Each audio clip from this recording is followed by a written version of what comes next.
नमस्कार विद्यार्थी मित्रांनो, या राजमुद्राच्या ऑनलाईन आणि ऑफलाईन प्लॅटफॉर्मवर सर्व विद्यार्थी मित्रांचे राजमुद्रा टीम तर्फे सहर्ष स्वागत। आजचा आपला हा पेपर क्रमांक 6 आणि त्याचं जे काही सोल्युशन आहे ते आपण आज बघणार आहोत। तर डायरेक्ट आपण प्रश्न क्रमांक 1 ला सुरू करू आणि त्या प्रश्न क्रमांक 1 मध्ये कशाबद्दल प्रश्न आहे हो? आरबीसी म्हणजे रोहित रक्तकणिकेबद्दलचा प्रश्न आहे आणि त्याच्यामध्ये लोहित रक्त पेशीचे स्मशान कशाला म्हणतात असं उत्तर तुम्हाला विचारण्यात आलंय। फक्त एकच लक्षात ठेवायचं, स्मशान म्हटल्यानंतर आपल्या लक्षात आलं तिथं काय करतात? हा, लोक मेलेले, हा ते बाकीचं पुढचं। तसं तुमच्या रोहित आरबीसी जे आहेत ते कुठे जाऊन मरतात हे ज्यांना माहित असेल मराठीमधून त्यांना त्यांचं उत्तर आलं। तर मग आरबीसी कुठे जाऊन मरतात? प्लीहामध्ये, स्प्लीन मध्ये जाऊन मरतात, त्याच्यामुळे त्याचं उत्तर ते असेल। आणि तयार कुठं होतात? अस्थिमज्जामध्ये होतात। आपण जर लहान बालक असेल अब्रक तर त्याच्या कुठं होतात? अब्रकाच्या, लहान बालक म्हणताना अब्रकाच्या अस्थिमज्जा आणि यकृत मध्ये सुद्धा त्यांच्या होतात। आणि प्लियामध्ये जाऊन सगळ्यांच्या मरतात। किती दिवस जिवंत राहतात तो?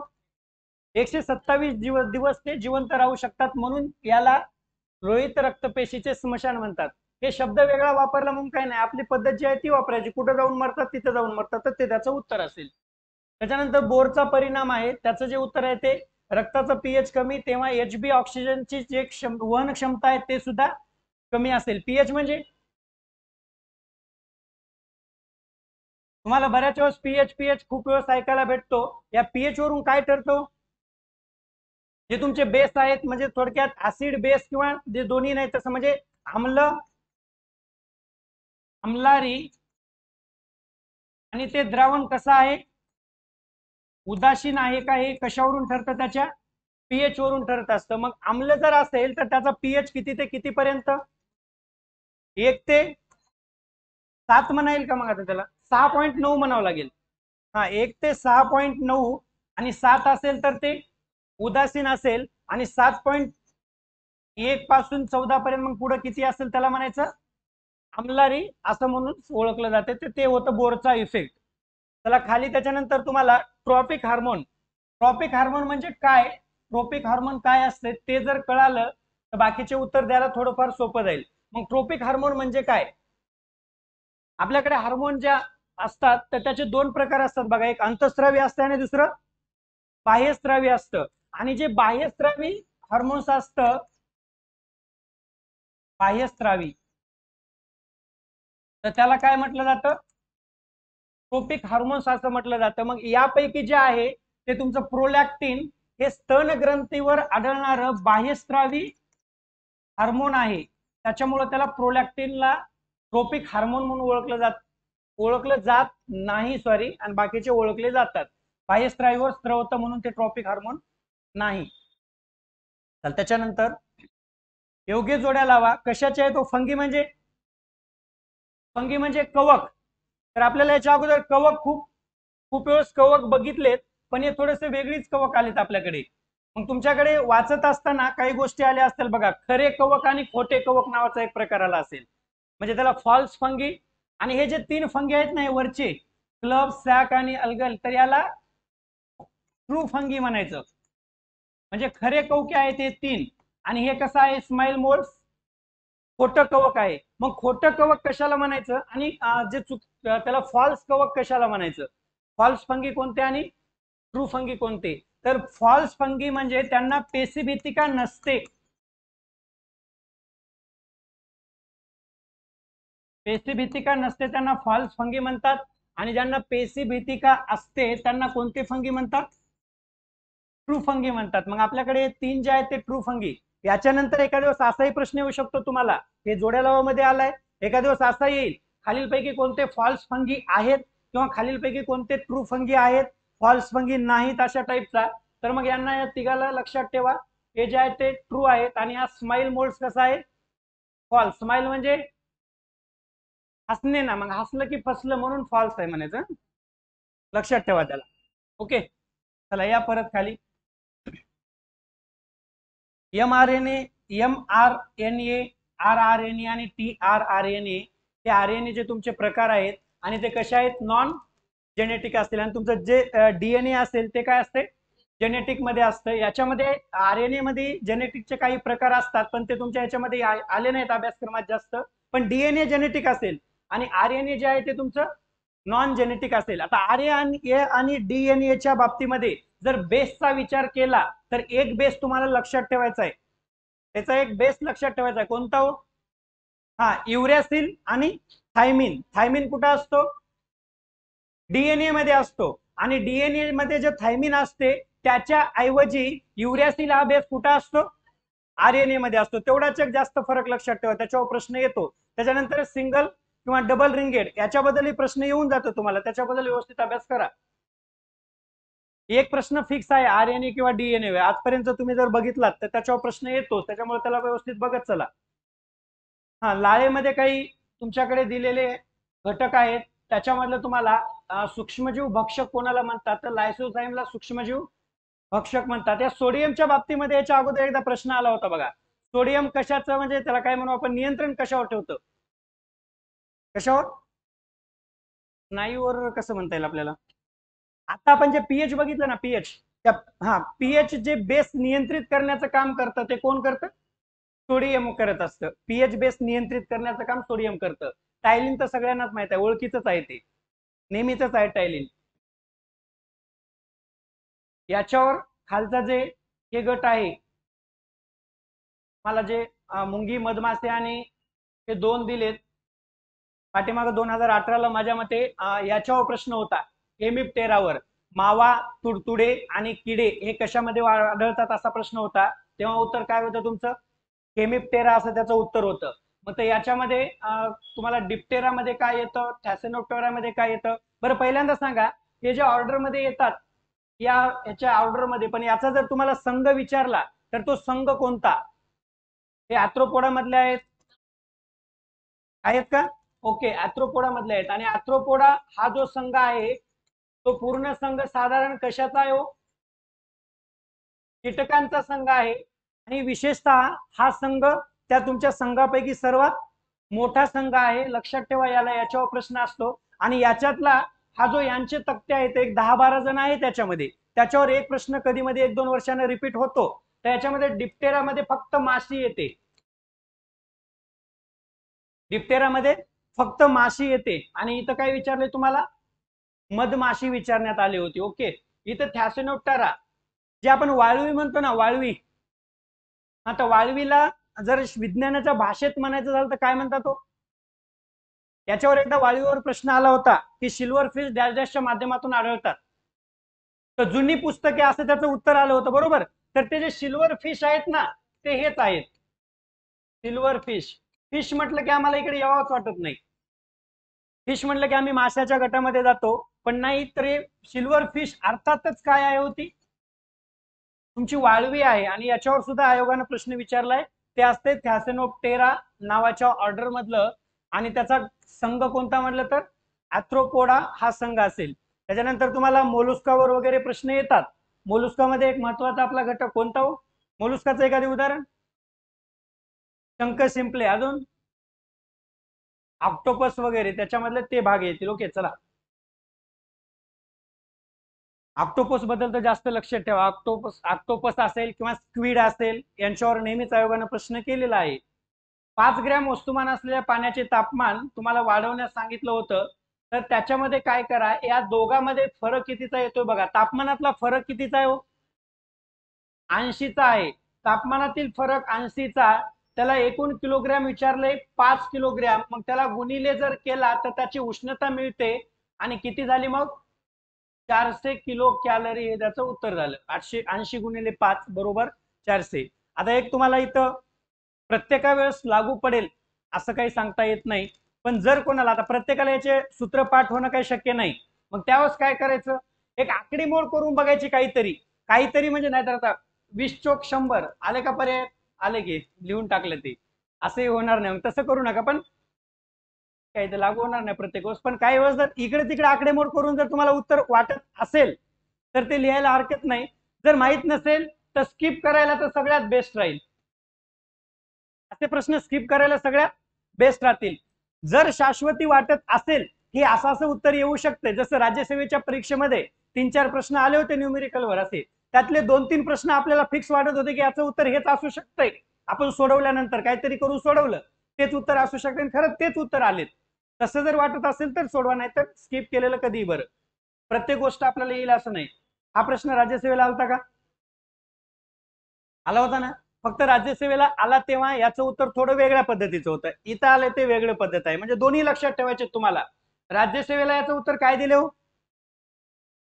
टेट्राहायड्रल अर्थात चतुष्पृष्ठीय असं दिलंय राज्यसेवेला उत्तर. पण आता इथे हे आपण इथं चतुष्कोनातील त्रिमितीय असते हे, कारण हे तर आपल्याला पाठ झाले आता राज्यसेवेमुळं, परत जर बदलून आलं तर हे आपल्याला लिहिता आलं पाहिजे, त्याच्यामुळे त्याचं उत्तर त्रिमितीय रचना असते हे लक्षात ठेवा. याच्यातलं चतुष्कोनातले त्रिमितीय. मग प्रतलीय षटकोनी रचना ही, तसं तर हिरा जे स्फटिक आहे ते स्फटिक कशाचा आहे? कार्बनचं स्फटिक आहे तुमच्या, आणि कार्बनच्या स्फटिकांचा विचार केला तर कार्बनचे एकूण स्फटिक किती आहेत? आता 4 झाले, कारण चौथं एक नव्यानं शोधले. मंत्रालय क्लर्कला तो प्रश्न आलेला आहे, त्याच्यामध्ये यापैकी नाही असं एक दिलं होतं. तर तुमचा एक हिरा आला. दुसरं काय आहे मग? जे प्रतलीय षटकोनी रचना आहे ना ती फ्लोरेन्सीची आहे, फ्लोरेन्स आहे ना. एकदा फक्त बरोबर, सॉरी ग्राफाईटचे आहे, वाटलंच मला, म्हणूनच बघून घेतो म्हटलं परत एकदा. हे जे आहे प्रतलीय षटकोनी रचना ही कशाची असेल? ग्राफाईट. ग्राफाईट म्हटलं की लगेच लक्षात आलं पाहिजे, थोडक्यामध्ये आपली पेन्सिल त्याची असते प्रतलीय षटकोनी रचना. पंचकोनी किंवा षटकोनी जे असते ते कशाचे असेल? फ्लोरेन्सचे असेल.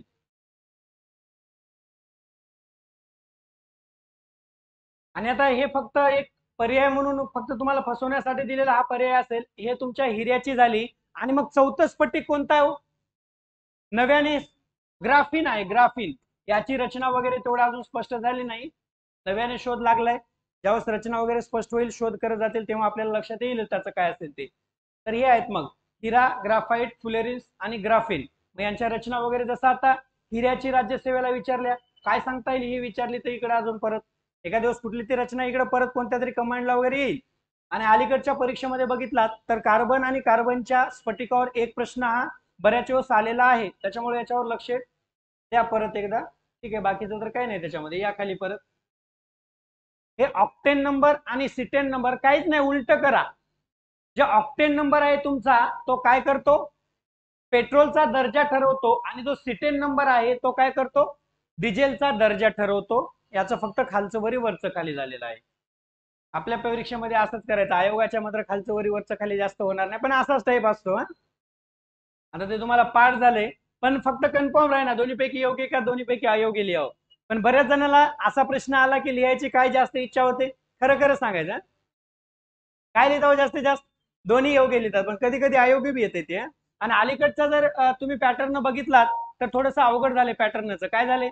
वरीलपैकी सर्व बऱ्याच ठिकाणी आले, यापैकी नाही बऱ्याच ठिकाणी आले, पण ते उत्तर राहत नाही अलीकडच्या काळात. त्याच्यामुळं फिक्स माहीत असणे खूप महत्वाचं झाले. त्याच्यामुळे होईल तेवढा महत्वाच्या पॉईंट्सवर आता अभ्यास करते वेळेस काय करा, पुढे तुम्ही ते तुमच्या जे आयोगाने दिलेला सिलेबस आहे ते पुढे ठेवा. उगा आपलं कितीही वाचत बसू नका. खूप खूप वाचलो पण रिझल्टच येणं गेला, त्याचं कारण ते असेल. तुमच्या पुढे अभ्यास करताना हा आयोगाचा सिलेबस असावाच. तुम्ही अलीकडच्या काळात बघा, आयोग जरी गेलं तर डीप मध्ये जातं, पण सिलेबसच्या बाहेर जातच नाही सिलेबसच्या बाहेर. तिथे काही जण म्हणतात सर महाराष्ट्राचा भूगोल म्हणताय आणि भारताचा कसं काय विचारते, तुम्ही नीट वाचलं नाही. तिथं काय लिहिलं? भारताचा व महाराष्ट्राचा, पण विशेषतः महाराष्ट्राचा भूगोल, महाराष्ट्राचा इतिहास असा उल्लेख आहे. तिथे भारताचा उल्लेख नाही का? मग विचारू शकते ना. त्यावेळेस ते अभ्यासक्रम पुढे ठेवा आणि अभ्यास करा, तर फायदा होतो. आता किती वाचलं तर काही होणार नाही. चला, याच्यामध्ये थोडासा वेगळ्या टाईपचा प्रश्न आहे. तुम्हाला इथं जोड्या लावून दिल्यात, ऑलरेडी जोड्या लावलेल्या आहेत, फक्त त्याच्यातली काय ठरवायची तुम्हाला? चुकीची जोडी ठरवायच्या. तर मग इथे बघा, एकचं ब दिलंय, मग व्हिनेगार ऍसिटिक ऍसिड ही जोडी कशी आहे हो? बरोबर आहे. दोनचं क दिलंय, दोन कुठे आहे? हे गहू, मुंगीचा चावा आणि त्याचं क. मॅथेनॉइक आम्ल हे सुद्धा कसं आहे? बरोबर आहे. गहूचं आपल्याला इथं 3चं ड दिलंय, मग हे ग्लुटामिक ऍसिड हेही बरोबर आहे. मग तुमचं हे जे मूत्र आहे त्याच्यातलं 4 अ दिलंय, तर ऑक्झॅलिक ऍसिड असं त्यांनी उत्तर म्हणजे जोडी दिली, तर ती जोडी चुकीची आहे म्हणे. मग इथे असलेलं ऍसिड कोणतं आणि हे ऍसिड कशात असेल? हा, हे कुठं असेल हो? इथं बेन्झॉइक ऍसिड असेल इथं, बेन्झॉइक ऍसिड, बेन्झॉइक ऍसिड हे इथं असेल. तर मग ऍक्झॉलिक ऍसिड, ऍक्झॉलिक आम्ल हा कशात असेल? टोमॅटो. Okay, tomato. अजून पालक एक असेल, टोमॅटो पालक यांच्यामध्ये ऑक्झॅलिक आम्ल असतं. त्याच्यानंतर टार्टारिक आम्ल चिंच मध्ये असेल, सॉरी त्याच्यानंतर काय म्हणतात त्याला, ऍसिटिक झाले का? हो झाले. सायट्रिक आम्ल संत्री आणि लिंबामध्ये पण असेल. ओके, अजून कोणतं राहिले का? बरं, व्हिटॅमिन सी म्हणजे कोणतं? ऍस्कॉर्बिक ऍसिड असेल. सगळे ऍसिड पाठ झालेत, कुठली तरी जोडीला वगैरे येईल, काही सांगता येत नाही. चला, हा, एखादी वस्तू पृथ्वीच्या खोलात मधोमध नेली असता गुरुत्व त्वरणावर काय परिणाम होईल? मला पहिल्यांदा सांगा की गुरुत्व त्वरण हे किती असतं? राईट, किती असतं? 9.8. आता तुम्हाला इथे कुठे न्यायच्या वस्तू? मधोमध. उदाहरणामध्ये एक गोल काढला मी आणि या गोलाच्या जर मधोमध न्यायचा असेल तर एक किती भाग झाला? अर्धा भाग. मग याला गुणिले काय करणार तुम्ही? 1/2 किंवा भागिले 2 केला तरी काय अडचण नाही, कारण अर्ध्या भागापर्यंत नेलंय आपण, म्हणून याचं उत्तर काय येईल? 4.9 मीटर सेंटीमीटर. बरोबर आहे ना, कारण तुम्हाला मधोमध न्यायला सांगितलंय, हे असं करता येईल त्याला. ओके, काही शंका नाही की? आहे का? किती? 0 येईल ऑप्शन मध्ये तर सध्या नाही. याला मी स्किप करतो आणि आमच्या विज्ञानाच्या सरांसोबत त्याचं डिस्कस करून तुम्हाला नंतर हे करू. सध्या तर मला हे आढळलं इथं मधोमध म्हटल्यामुळे, पण तरी शंका मुद्दामून विचारलो, कारण 1-2 जणांनी शंका केली होती याच्याबद्दल, म्हणून तुम्हाला याच्यात ऑप्शन मध्ये तर 0 देण्यात आलेलं नाही, पण याच्यावर चर्चा करून तुम्हाला याचं डिटेल कळवलं जाईल. ओके, कारण सायन्सच्या सरांसोबत चर्चा करू आपण त्याच्यावर. ओके, या परत खाली. तरी आर्किमिडीजचे तत्व याच्यावर अवलंबून आहे. त्या आर्किमिडीजच्या तत्वामध्ये सांगितलं होतं बघा, ते कुठे प्रयोग करत होते? हा, बाथटब मध्ये प्रयोग करत होते. आणि बाथटब मध्ये प्रयोग करताना असं पाणी वर आलं, पाणी बाहेर पडल्यानंतर त्यांनी सांगितलं की मला मिळालं. ते त्यांच्या भाषेतून म्हटलं होतं. काय म्हटलं होतं? हा, तुम्हाला पाठ आहे, मी कशाला सांगू. ते आयोग विचारत नाही त्यांनी काय म्हटले, आपल्याला गरज नाही त्यांची, ही गोष्ट आपल्याला लक्षात असली पाहिजे. आणि 15 नंबरचा प्रश्न पाठ करून ठेवायचा जर आला परीक्षेला तर. एक विजेचं बिल किलोवॅट मध्ये किती असते म्हटलं तर काय लिहायचं? 36 गुणिले 10⁵ पाठच असू द्या याला. जसं एक कॅलरीज का, एक कॅलरी म्हणजे किती जूल का, असंच ना. 4.15 काय असते ते? आता मला ते आठवणं गेले. असं एक दुसरी एक आहे बघा, एक कॅलरी बरोबर 4.15. आता पुढे मला पुढचं जे परिमाण आहे ते आठवणं गेले मला, त्याचं एक प्रमाण आहे बघा, ते आठवणं गेले, तुम्ही बघून घ्या. तशा टाईपचा प्रश्न असेल, मला म्हणजे फिक्स पुढचा परिणाम आठवणं गेले. मी उगाच चुकीचं सांगून काय फायदा नाही. पण एक कॅलरी बरोबर 4.15 असं काहीतरी असते पुढं. किलो असेल 4 पॉईंट पुढं काहीतरी, ते जूल असेल, तो वेगळा भाग आहे. इकडे किलो कॅलरीचा वेगळा एक भाग आहे, जो बऱ्याच वेळेस प्रश्न आला. पुढच्या वेळेस सांगतो तुम्हाला मी ती. हा, आता आला आपला आवडता विषय आणि बऱ्याच जणांना खूप मार्क देणारा आणि बऱ्याच जणांना एक 2-4 मार्कावर समाधान मानायला लावणारा असा आपला करंट अफेअर. 2-4 मार्कावर समाधान मानायला लावणारे कोणत्या गटातले असतील तर परीक्षेच्या पुढे पुढे होतो म्हणून फक्त एकच इयरबुक वाचणारे ते असतील 2 ते 4 मार्काच्या लेवलचे. आणि 10+ जाणारे कोण असतील? दररोज लोकसत्ता वगैरे वाचणारे 10+ जाऊ शकतात. आता एक थोडक्यात, फक्त याच्यावर वेळ घालायचा नाही मला, पण फक्त एक सांगतो तुम्हाला, तुमच्या इतिहासला किती प्रश्न येतात कंबाईनला? 15 प्रश्न. भूगोलला 15. ओके, राज्यघटना 10 प्रश्न. करंट अफेअर्स 15 प्रश्न. मग तुम्ही इतिहास, भूगोल, राज्यघटनेचं रिपिटेशन किती वेळेस करता? 5-6 वेळेस, 8-10 वेळेस. मग तुम्हाला करंटला तेवढाच जर समतुल्यच आहे की, तेवढाच जर भार असताना सुद्धा परीक्षेच्या पुढे 4 दिवस वाचतो म्हणल्याने ते काय म्हणेल? मार्क देईल का तुम्हाला? म्हणजे सांगण्याचं तात्पर्य आहे की त्यालाही सोबत घेऊन चला. आणि आता सध्याच्या घडीला करंट्स आणि मॅथ हे सोबत घेऊन जे चालणार आहेत त्यांचेच रिझल्ट बरोबर असणार आहेत. का? तुमच्या बरोबर बाकी सगळ्यांचे त्यांचे रीडिंग तेवढेच झालेत, ते तिथे फास्ट होऊन गेलेत. क्वालिटीचा कसाही प्रश्न पडला तर ते लगेच सोडवालेत. इतिहासचा कसाही आला तरी काही प्रश्न सुटत नाहीत, काही सुटतात. भूगोलचा कसाही आला तरी सोडण्याचा प्रयत्न आहे त्यांचा. तरी कुठं गोंधळ होते आपला? करंट अफेअर्स म्हणून सोबत घेऊन चला, त्याला बाजूला सोडू नका. शेवटच्या 2 दिवसात करतो अजिबात होत नाही. 2 दिवसात जरी केला तर वाचलेलाच प्रश्न चुकतो का? लक्षातच राहत नाही, वाचल्यासारखं वाटतं पण काय लिहावं ते कळत नाही, म्हणून सोबत घेऊन चला, आजपासून याला सोबत घ्यायचं. आता वेळ राहिली नाही सोबत घ्यायची, पण जरी कोणी अजूनही ठरवलं असेल 8 तारखेची परीक्षा 1 तारखेपासून करतो तर त्यांनी कृपया करून आतापासूनच करा. काय द्यायचा ते वेळ द्या, 2 तास 3 तास काय द्यायचा आहे, पण आतापासून नक्की करा. ओके, चला या मग. हे साखर उत्पादनात अलीकडे महाराष्ट्र एकदम 1 नंबरला आले, ते बरोबर आहे. इथेनॉल मध्ये उत्तर प्रदेश बरोबर आहे. मग आता इथे तुम्हाला जर इथेनॉल उत्पादनात उत्तर प्रदेश सर्वोच्च राज्य असेल तर त्याच्यावरूनच खालचं सुद्धा तुम्हाला ठरवता येईल, असं जमेल तुम्हाला का? पेट्रोलमध्ये इथेनॉल सगळ्यात जास्त मिश्रण, मला वाटतं मी याच्या अगोदर एकदा बोललो याच्यावर पाठीमागच्या. काय आहे मग याचं उत्तर? नाही हो, यूपी आहे ते. इथेनॉल बिहार जे आहे ते इथेनॉलचं ते काहीतरी टाकले त्यांनी, तो भाग वेगळा आहे. हे जे आहे ते यूपी जास्त मिश्रण करते, मी याच्या अगोदर बोललोय, त्या बिहारच्या प्रश्नाच्या वेळेसच बोललोय. मग तुम्हाला ते बिहार त्या प्रश्नावेळेस तेच लक्षात राहिले, ते यूपी पाहिजे गुजरातच्या ठिकाणी. याच्यावरून थोडस तुम्ही गेस लावू शकला असता. इथेनॉल सर्वात जास्त होते.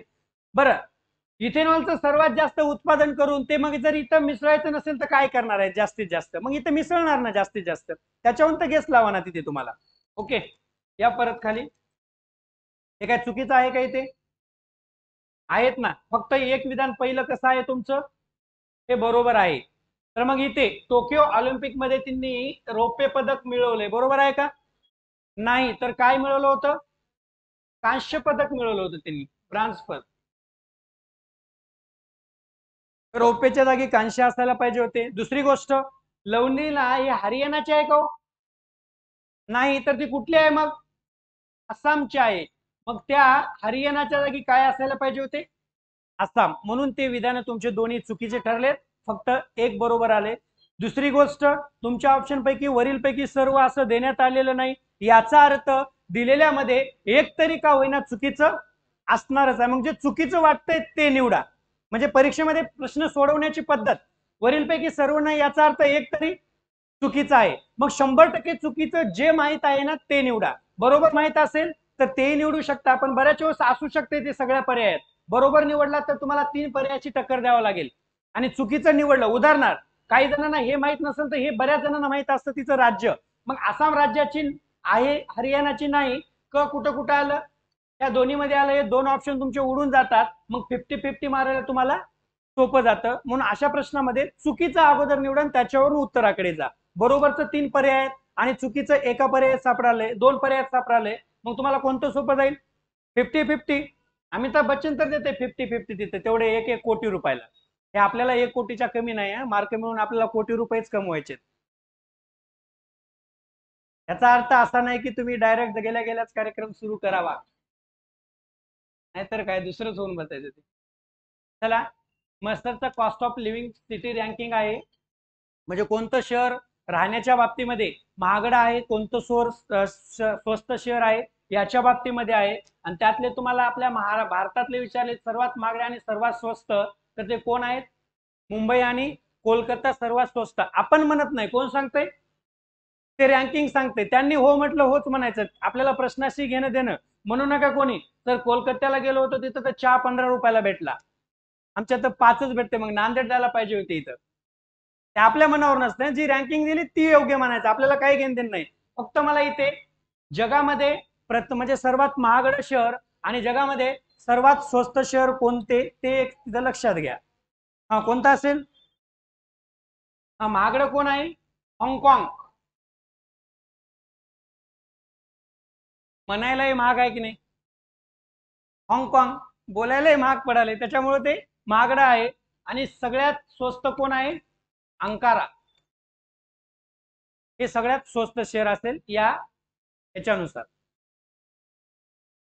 जीएसटीचं संग्रहालय पणजी गोवा इथं की करण्यात आलंय आणि त्याचं नाव काय ठेवले हो? धरोहर ठेवले. मनोहर किती जणांनी लिहिलं तिथले, पण आपले काय होते तिथले? हा, तिथले सीएम होते. मग बऱ्याच वेळेस सीएमच्या नावाने ठेवतात, तर ते मनोहर नाही धरोहर आहे. तुमचा गेस चुकीचा नाही,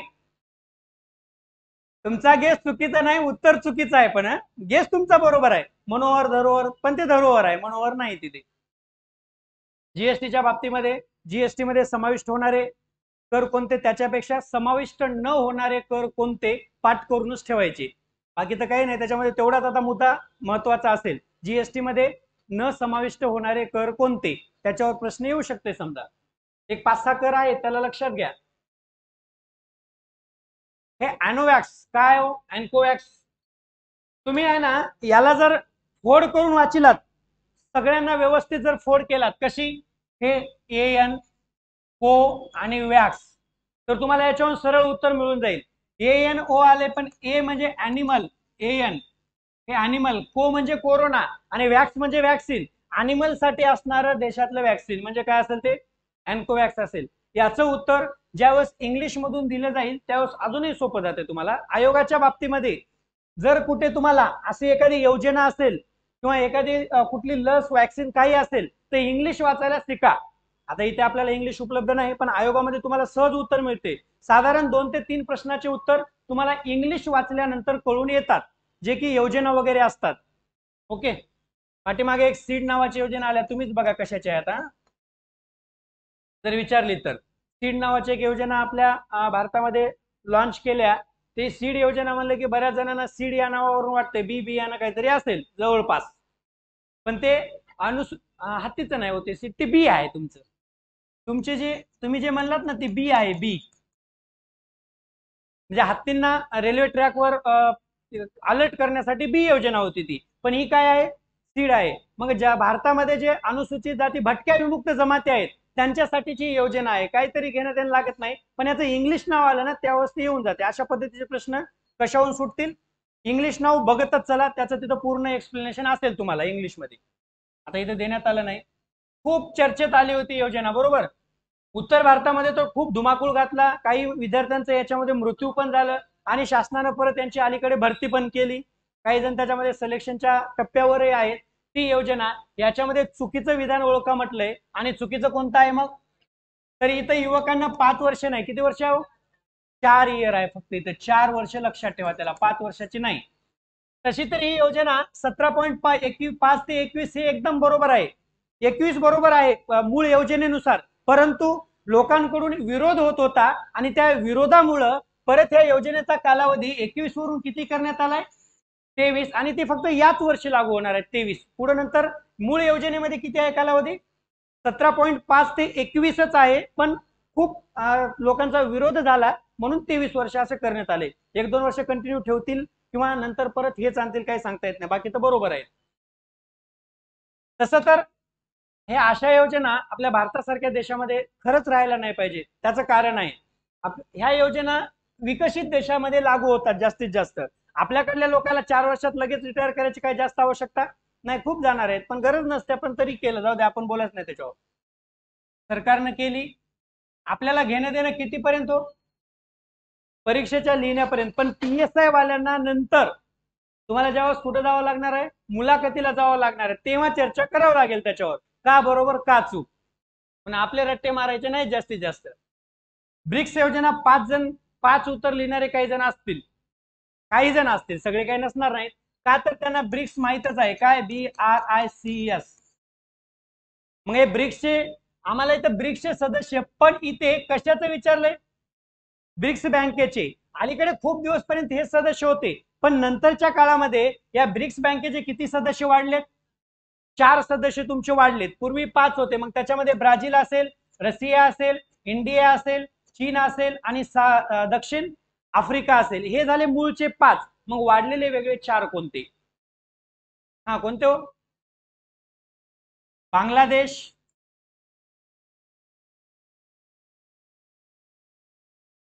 दुसरं UAE, हा अच्छा, UAE, अजून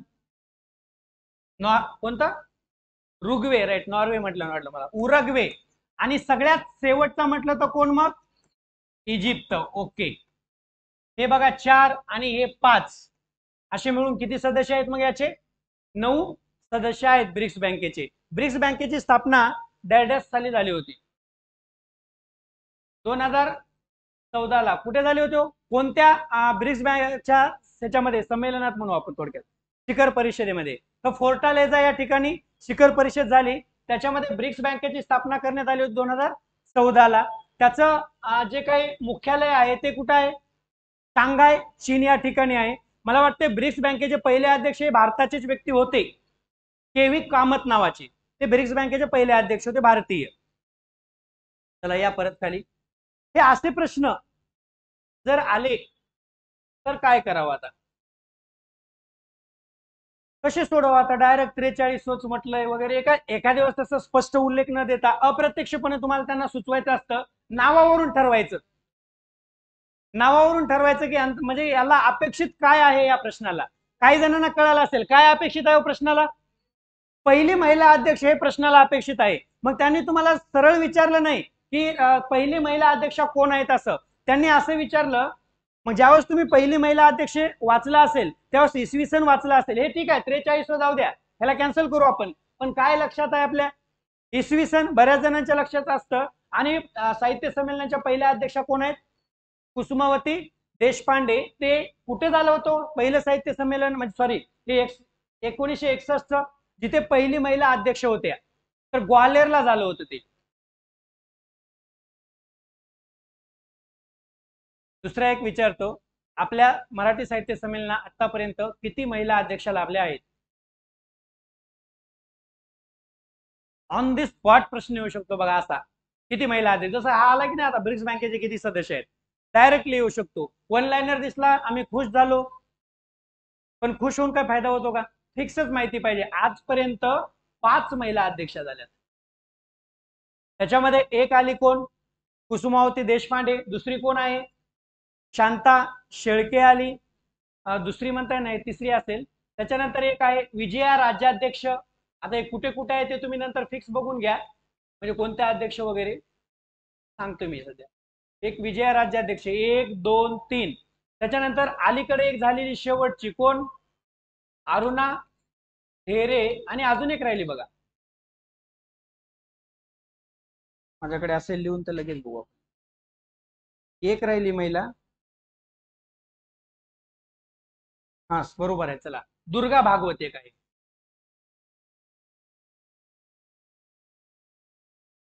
दुर्गा भागवत ह्या दुसऱ्या महिला आहेत. 1975 ला कराडला झालं होतं दुर्गा भागवत ह्या दुसऱ्या महिला.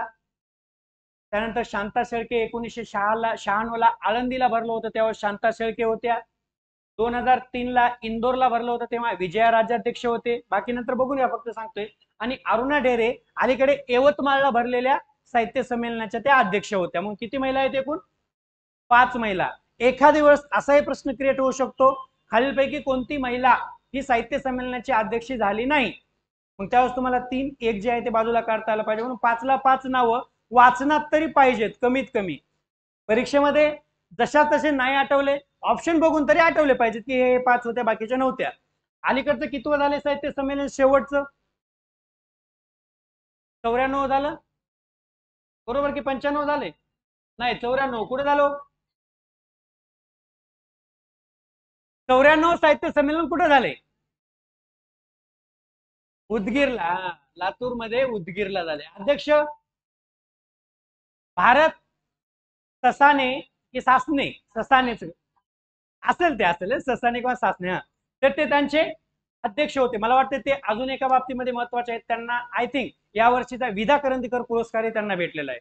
त्याच्यामुळे एकतर साहित्य संमेलनाचे अध्यक्ष आहेत, विधा करंदीकर पुरस्कारही भेटलाय, म्हणून दोन्ही बाबतीमध्ये महत्वाचे असेल. आणि रिसेंटली आहेत. तुम्हाला 94 93 92 91 शेवटचे 4 हे जोड्या लावासाठी माहिती असायला पाहिजेत. अलीकडे आला होता प्रश्न जोड्या लावामध्ये, त्यांचे अध्यक्ष आणि संमेलन विचारले होते जोड्या लावासाठी. शेवटचे 2-4 पहिले 1-2 माहिती पाहिजे. पहिलं साहित्य संमेलन कुठे झालं, मराठीचं पहिलं साहित्य संमेलन कुठे, कधी आणि अध्यक्ष कोण. हा, रानडे बरोबर आहे. 1878 ला पुण्याला झालं होतं आणि महादेव गोविंद रानडे हे त्यांचे पहिले अध्यक्ष होते ते मराठी साहित्य संमेलनाच्या बाबतीमध्ये.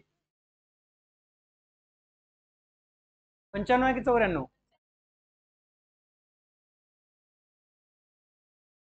दिलं नाही कोणी बी. हा सॉरी 95 आहे, 94 नाही हो, हे 95 आहे. आणि 96 चे बी तुम्हाला ठिकाण झाले बघा घोषित. 96 कुठे होणार आहे, वर्धा या ठिकाणी होणार आहे. महात्मा गांधीजींचा जो आश्रम आहे ना वर्ध्याला, कोणता आश्रम आहे ना, महात्मा गांधीजीचा वर्ध्याला कोणता आश्रम आहे, सेवाग्राम नावाचा आश्रम आहे, त्या वर्ध्याला 96 होणारे अध्यक्ष वगैरे ठरले नाहीत. मला वाटतं 100चं सुद्धा चर्चा चालू होती पाठीमागे 5-6 दिवस, म्हणजे एक 10-15 दिवसाखाली 100वं साहित्य संमेलन हे ठाण्याला व्हावं असं आपल्या सीएम साहेबांची इच्छा होती. आता काय होते ते बघू आपण पुढे. ओके, हा प्रश्न आपण ह्याच्या अगोदरही बाद केलाय, पण जे आता इथं उपस्थित नाहीत ऑनलाईनला होते त्यांच्या बाबतीमध्ये परत एकदा मी सांगतोय. तर रचनात्मक साहित्य अकादमी कधी मधीची आहे ती? 1954. अनुवादासाठी 1989. भाषा सन्मान 1996. बालसाहित्य 2010. इथं चुकाले हो काहीतरी.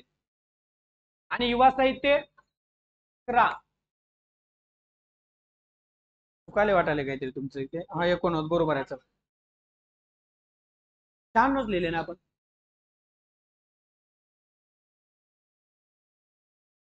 तुम्हाला मी सांगताना चुकलोय मग प्रश्नच कॅन्सल होईना वाटायला आपल्याला. हे असंच आहे.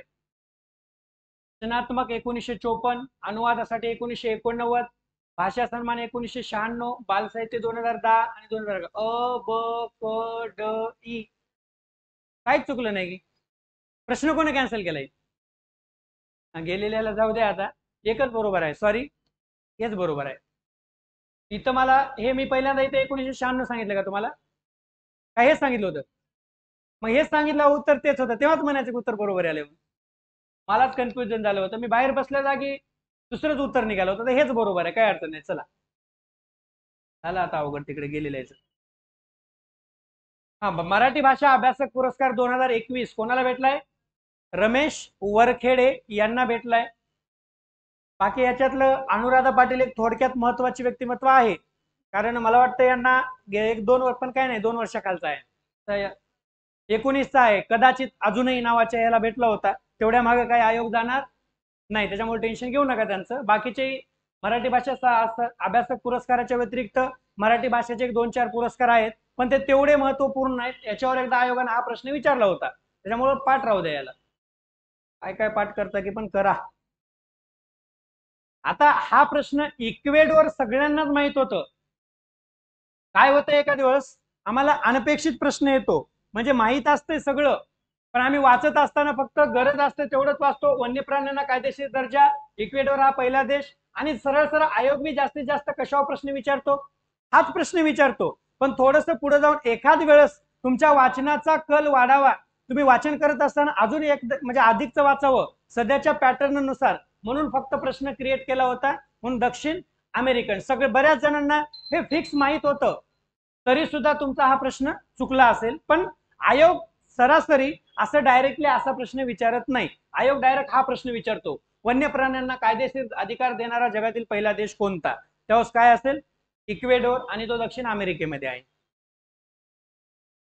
हा, मी महाराष्ट्राला माझा पिता, बंगालला माता मानतो, कारण माझ्या कलेची सुरुवात बंगालमध्ये झाली. पण आता याच्यावर जर विचार केला तर यातले 2 पर्याय तुम्हाला कट करता येऊ शकतील थोडक्यात. पंडित शिवकुमार शर्मा आणि अमिताभ बच्चन. आता राहिला विषय बप्पी लहरी आणि बिरजू महाराज यांचा. बप्पी लहरीचा का विषय राहिला? कारण त्यांचा जन्म सुद्धा कुठं आहे? बप्पी लहरींचा बंगाल मधलाच आहे, आणि यांचाही जन्म बंगाल मधलाच आहे. त्याच्यामुळे त्या 2 50-50 वर आलात, तेव्हा वाचनात आला असेल तर लक्षात येईल की ते कोणाचं होतं विधान? पंडित बिरजू महाराज यांचं होतं. बप्पी लहरींचा तिकडेच जन्म झाला होता, आणि निधन सुद्धा आपल्या इकडे मुंबईला झाले ना, मुंबईच्याच रुग्णालयामध्ये. पण PSI मेन्सला या वर्षी त्यांचा रोग विचारला होता, म्हणजे ते कोणत्या रोगाने त्यांचं निधन झालंय. काय ते झोपीचा रोग आहे बघा, थोडासा अवघड आहे, वाचून घ्या नक्की. आता मला काही ते स्पष्ट सांगता येणार नाही. झोपीचा एक रोग आहे, ऑप्शन मध्ये आलं की कळून जाते, पण तुम्ही वाचून घ्या. काही सांगता येत नाही, रिपीट हा प्रश्न होऊ शकतो. बप्पी लहरींचा निधन झालेला रोग कोणता आहे ते वाचून घ्या फक्त एकदा. एकलव्य आदर्श निवासी शाळाबद्दलचा हा प्रश्न तुम्हाला, याच्यामध्ये तुम्हाला क विधान चुकीचं ठरलंय, तर हे 1ली ते 10वी नाही, तर तुमचं नवोदय किती ते किती असते? नवोदय विद्यालयामध्ये जे प्रवेश, आता 7वी झाले का? 6वी होत वाटते की 5वीला परीक्षा होते वाटते, 6वी ते 12वी. मग हे तेच आहे. आता ते किती आहे की नवोदय असू द्या, पण हे किती पाहिजे होते इथं? 6वी ते 12वी साठीचीच ही योजना आहे. बाकी सगळे विधानं बरोबर आहेत त्याची. नाशिक पासून सुरुवात झाली याची. त्याचा एक प्रयोग सुद्धा नाशिकच्या शाळेला झालेला आहे. नाशिक पासून याची सुरुवात सुद्धा झाली आहे, प्रायोगिक तत्वावर झाली त्याची, नंतर आता बघू काय होते, लागू होते की नाही ते. आंतरराष्ट्रीय ऑलिम्पिक समितीची 2023 ची तुम्हाला बैठक विचारली कुठं होणार आहे, ते कुठं होणार आहे होती? मुंबई भारत या ठिकाणी होणार आहे. मग दुसरा प्रश्न असेल की मुंबईत होणारी ही ऑलिम्पिक समितीची कितवी बैठक आहे आणि भारतात होणारी ऑलिम्पिक समितीची कितवी बैठक आहे? कारण एका दिवस दोन्हीवरही येतात, दोन विधान येऊ शकतात किंवा एकाच विधानामध्ये सुद्धा देऊ शकतात. लक्षात ठेवा, ऑलिम्पिक समितीची भारतात होणारी दुसरी बैठक आहे ही. पहिली झाली होती नवी दिल्लीला आणि मुंबईत होणारी मग कशी असेल? पहिलीच बैठक असेल. ओके. आता हे 2023 ची होणार आहे, पण एका दिवस विधानामध्ये येऊ शकते तुम्हाला की मुंबई भारताची निवड ही ऑलिम्पिक समितीच्या 139च्या बैठकीमध्ये डॅश डॅश या ठिकाणी घोषणा करण्यात आली. काय सांगताय ना, 3 विधान आले आणि त्याच्यामध्ये सांगितलं की या ठिकाणी याची घोषणा झाली होती. तर मग सरळ प्रश्न तुम्हाला विचारण्याचा उद्देश, 2019 ची 139वी ही आंतरराष्ट्रीय ऑलिम्पिक समितीची बैठक कुठे पार पडली होती? तर ती पडली होती बीजिंगला पार, चीनमध्ये. आणि या बैठकीमध्ये मग कोणाची निवड झाली? मुंबई भारत. याच्या मागे बीजिंगला गेलेले 3 व्यक्ती महत्वपूर्ण होते. बीजिंगला भारतातर्फे 3 व्यक्ती गेले होते. त्याच्यामध्ये भूतपूर्व भारताच्या ऑलिम्पिक समितीचे अध्यक्ष, आता त्यांनी राजीनामा दिला, त्याच्या ठिकाणी दुसरं कोणीतरी आले, नरेंद्र बत्रा नावाचे, ते एक व्यक्ती इथे गेले होते. त्याच्यानंतर अभिनव बिद्रा हे एक इथे गेले होते. आणि या ऑलिम्पिक समितीवर एक मुंबईची किंवा आपल्या भारतातली पहिली महिला म्हणून निवड झालेली कोण? नीता अंबानी. हे तिघं मिळून या बैठकीला गेले होते आणि त्यांच्या ह्याच्यातून नीता अंबानीने विशेष प्रयत्न करून ही बैठक कुठे बोलवली? मुंबई भारत. विशेषतः मुंबईमध्ये होणारी ही बैठक जिओच्याच त्या ह्याच्यामध्ये होणार आहे, जिओ सेंटर मध्येच. त्याच्यामुळे नीता अंबानी जिओ सेंटर जवळपास लक्षात ठेवा, सोपं आहे. ओके. असे प्रश्न आले माहित असतील तर खरं आहे, नाही तर काही खरं नाही. आता वाचण्यातच आलं पाहिजे. दरिद्र व दुष्काळग्रस्त शेतकऱ्यांच्या दैन्याचे वर्णन. आता शेतकरी हा ज्यावेळेस विषय येतो, कोणी केले, तर त्यावेळेस हे इंदुलाल, तसं तर हे इंदुलाल पारिकही होते, शेतकऱ्यांच्या बाबतीत होते, पण बऱ्याच जणांना इंदुलाल पारिक म्हटल्यावर एक सत्याग्रह आठवला पाहिजे. कोणता हो? इंदुलाल याज्ञिक का पारिकच होते वाटत, जे आपल्या सरदार वल्लभभाई पटेलांनी केला होता. बारडोली सत्याग्रहाशी हे व्यक्ती संबंधित होते. आता इथं बऱ्याच जणांना, कारण महात्मा फुलेंचा एक ग्रंथही आहे, शेतकऱ्यांविषयी तळमळ होती, महात्मा फुले बरेच जण वाटला असेल, पण त्याचं योग्य उत्तर काय आहे? कृष्णराव भालेकर हे त्याचं योग्य उत्तर आहे. अलीकडच्या काळामध्ये असं कल आलाय आयोगाचा, वेगवेगळे काय ते प्रश्न आलेत, ऑप्शन मध्ये असे ऑप्शन आलेत की सगळेच लागू पडू शकतात. त्यावेळेस आता मग जे दिलं ते आपलं नशीब असल्या प्रश्नाला काही सांगता येणार नाही.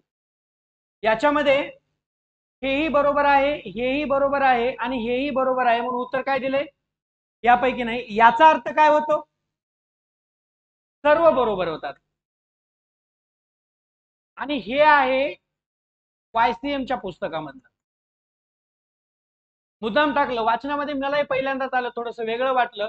हे देशाचे कल्याण वगैरे तर ठीक आहे, देशाच्या कुठल्याही संस्थेचा जर विचार केला आपल्या भारतामध्ये निर्माण झालेल्या, प्रत्येक संस्थेचा हेतू काय होता? देशाचं कल्याण व्हावं हाच हेतू होता. की एखाद्या आपल्या भारतामध्ये निर्माण झालेली संस्था म्हटली का आमच्या देशाला स्वातंत्र्य नको, असं झालं का कधी? त्याच्यामुळे ते योग्यच होणार आहे, काही त्याच्यामध्ये चुकीचं होणार नाही. बॉम्बे असोसिएशन बाबतीत सगळ्यांनाच माहित आहे, कधी स्थापन झाली होती? 6 ऑगस्ट 1852 ला मुंबईमध्ये स्थापन झाली आणि महाराष्ट्रातील पहिली राजकीय संघटना म्हणून ओळखली जाणारी जगन्नाथ शंकरशेठ असतील, भाऊ दाजी लाड असतील, अजून दादाभाई नौरोजी असतील, यांच्या प्रयत्नातून झाली होती. आणि बॉम्बे असोसिएशनचे पहिले अध्यक्ष म्हणून डॅश डॅश यांनी काम केले, सचिव होते. भाऊदाजी लाड हे सचिव होते त्याचे. तर त्यांचं पारशी व्यक्ती आहेत, काय नाव त्यांचं? जमशेदजी जिजीबाई यांनी पहिले अध्यक्ष म्हणून कार्य केलं आणि भाऊदाजी लाड यांनी पहिले सचिव म्हणून कार्य केलं. सचिव आणि अध्यक्षामध्ये फरक आहे. ओके. हा प्रश्न विचारण्याचं कारण सांगतो तुम्हाला, म्हणजे असा प्रश्न डायरेक्ट सर असं कसं काय?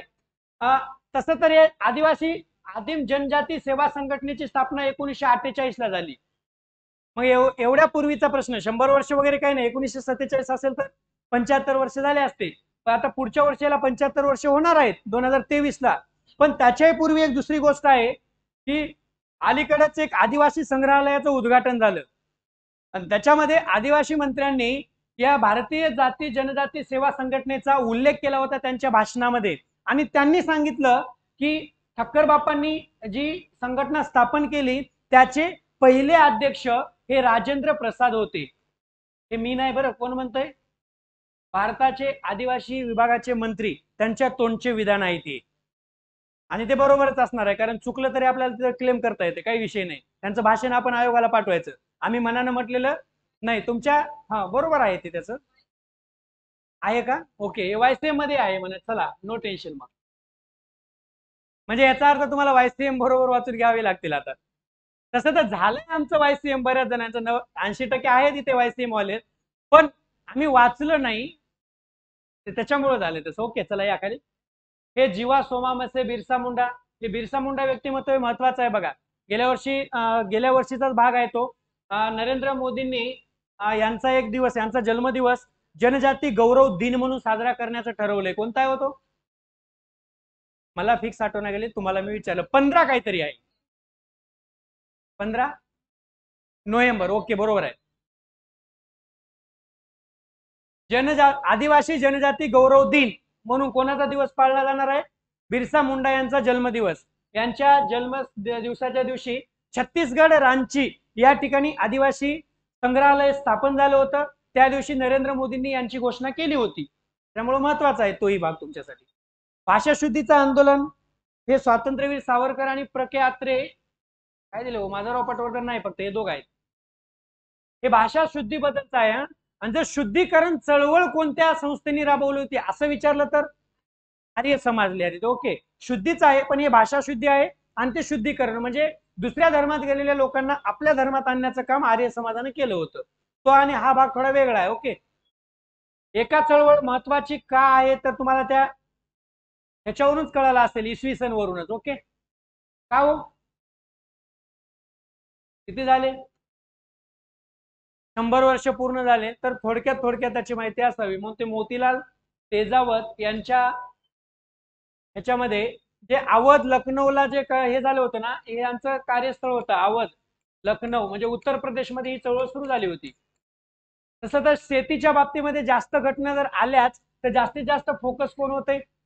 अवधलाच होते कृषीच्या बाबतीमध्ये. मग ते तिथून त्या उत्तर प्रदेशमधून त्या चळवळीचं सुरुवात झाली होती. तरी गुगलला एका चळवळ टाकून जरा जास्तीची माहिती वाचून घ्या. मी काही सगळं त्याच्यातलं काढलं नाही, तुम्ही वाचून घ्या त्याच्याबद्दलची माहिती. फक्त एक तुम्हाला सावध केले की याच्यावर आला तर चुकू नका. तसं भारत मंत्री पदाच्या बाबतीमध्ये सगळ्यांना एकदम व्यवस्थित माहिती होतं. पद निर्माण झालंय कधी?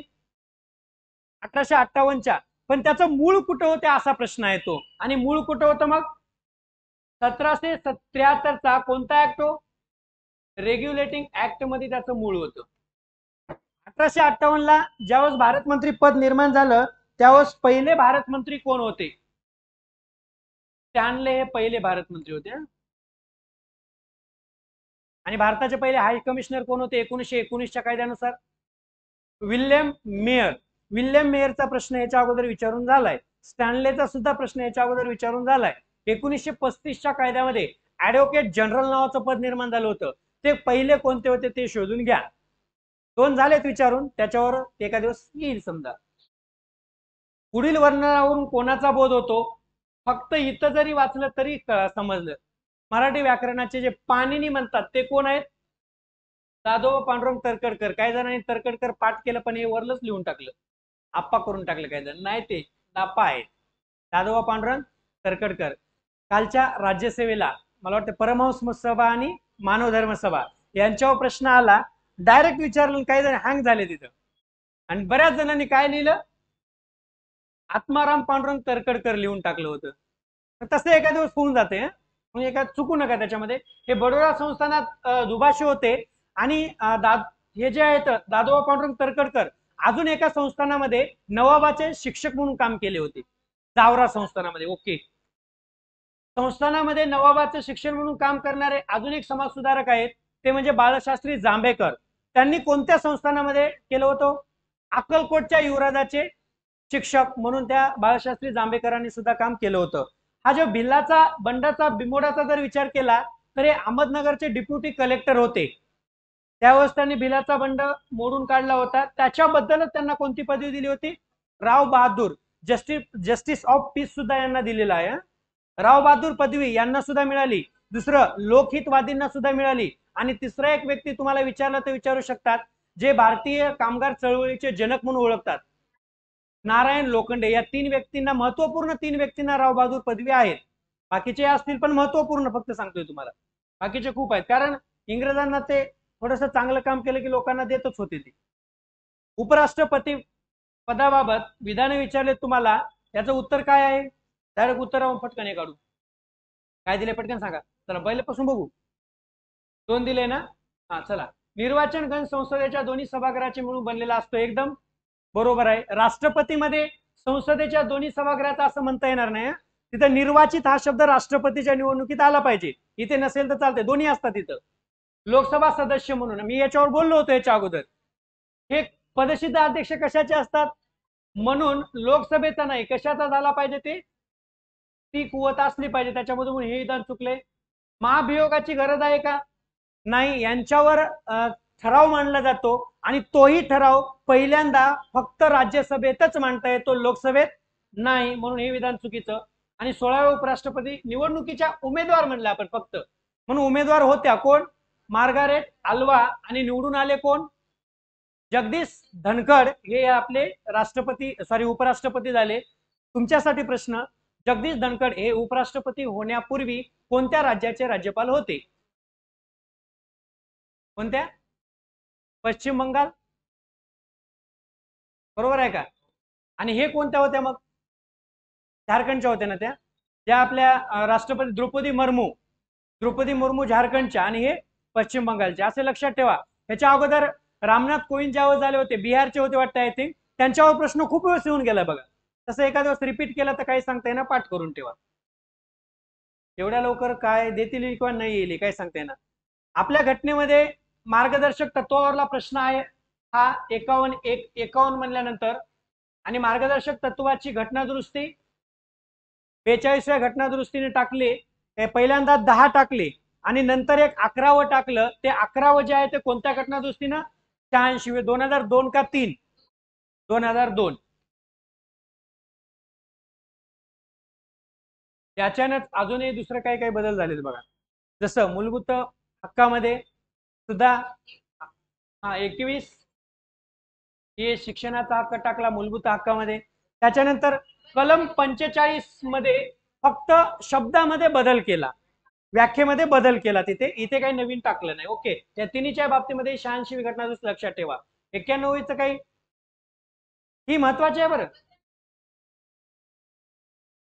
मंत्रिमंडळामध्ये 15% पेक्षा अधिक आणि 12 पेक्षा कमी राज्याच्या बाबतीत, आणि देशाच्या बाबतीत 15% फक्त. त्या बाबतीमध्ये 91 आहे. ओके. या खाली राज्य लोकसेवा अध्यक्ष व सदस्य त्यांचा पदावधी समाप्त झाल्यानंतर त्या पदावर पुनर्नियुक्ती होऊ शकत नाही त्यांची, त्यांना परत त्या पदावर येत नाही. पण इथे थोडंसं आहे. लोकसेवा आयोगाचा जर तो सदस्य असेल तर त्याला काय बनता येतं? अध्यक्ष बनता येतं. इथं सदस्य असं उल्लेख नसून अध्यक्षही असल्यामुळे आपल्याला हे उत्तर योग्य लिहिता येईल. कारण अध्यक्षाला काही नाही, अध्यक्ष होतं. फक्त संघ लोकसेवा आयोगावर जाता येईल, वर जाता येईल, पण खालच्या पदावर येता येणार नाही किंवा सारखं पद घेता येणार नाही.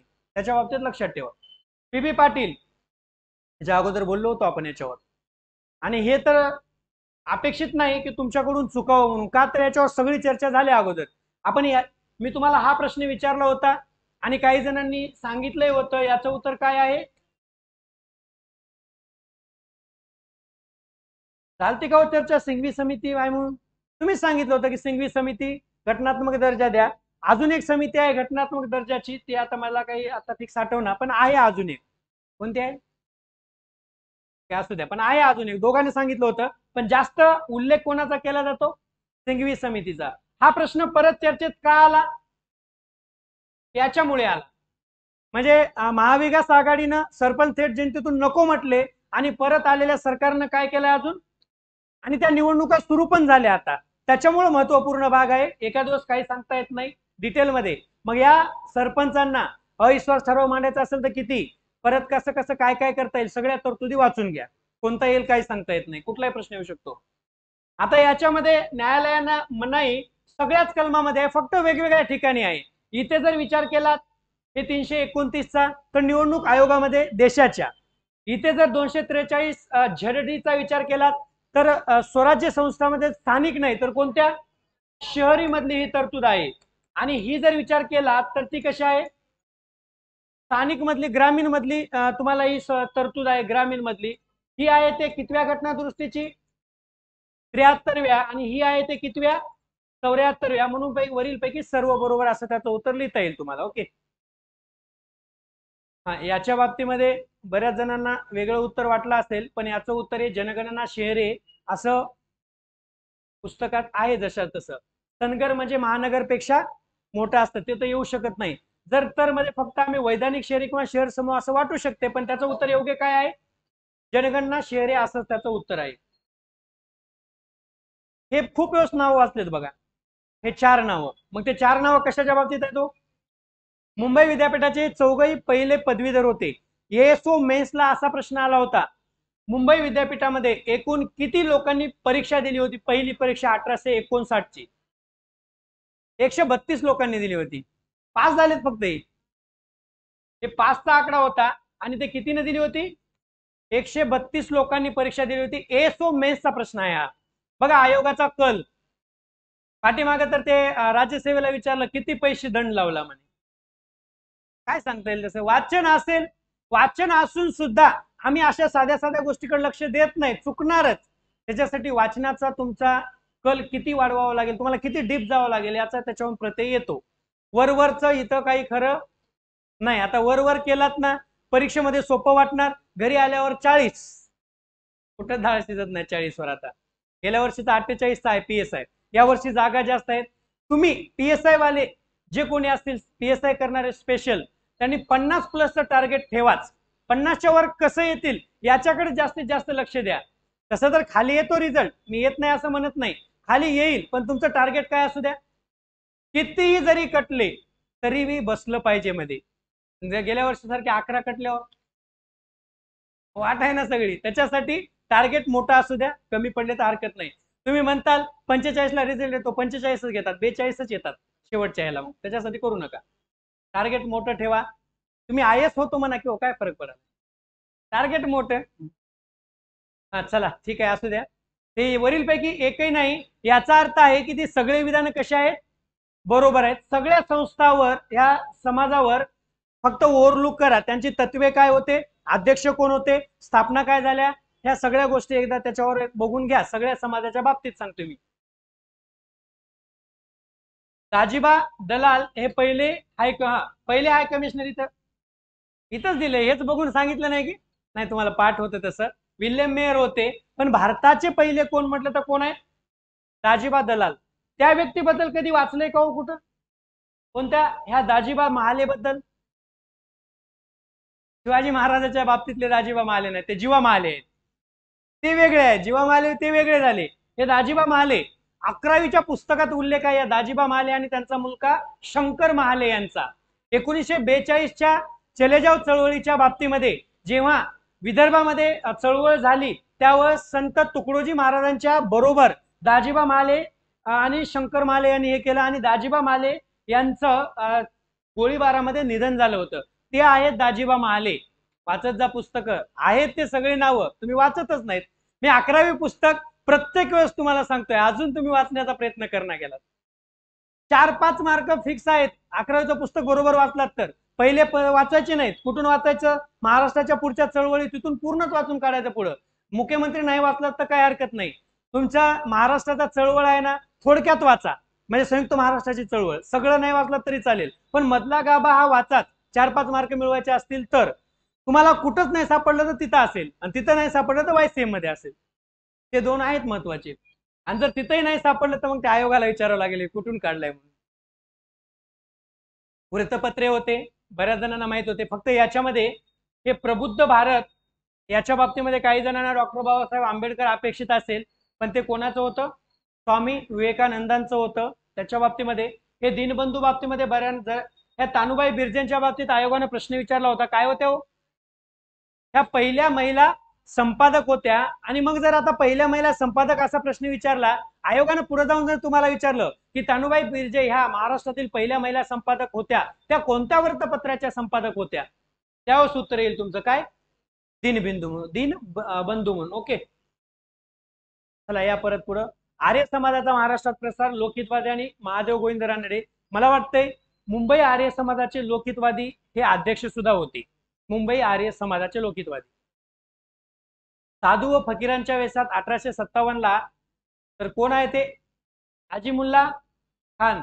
हे जे अनिन अली खान आहे ना, हे आपलं बहादूरशाह जफरचे म्हणजे सचिव किंवा त्याला काय म्हणू आपण, त्यांच्या जवळचे होते. बहादूरशाह जफरच्या बाबतीमध्ये हे व्यक्ती होते, त्यांच्या सोबत कार्य करणारे.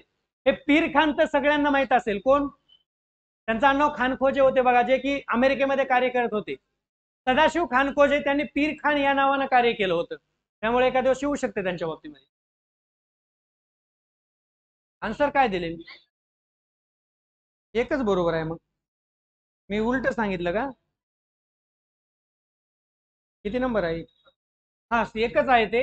हे जफरचेच व्यक्ती आहेत, ते जफरचे व्यक्ती बरोबर आहे. आणि अनिन अली खान हे अजीमुल्ला खान जे आहेत ना, ते नानासाहेब पेशव्यांचे सल्लागार होते. हे व्यक्ती अजीमुल्ला खान.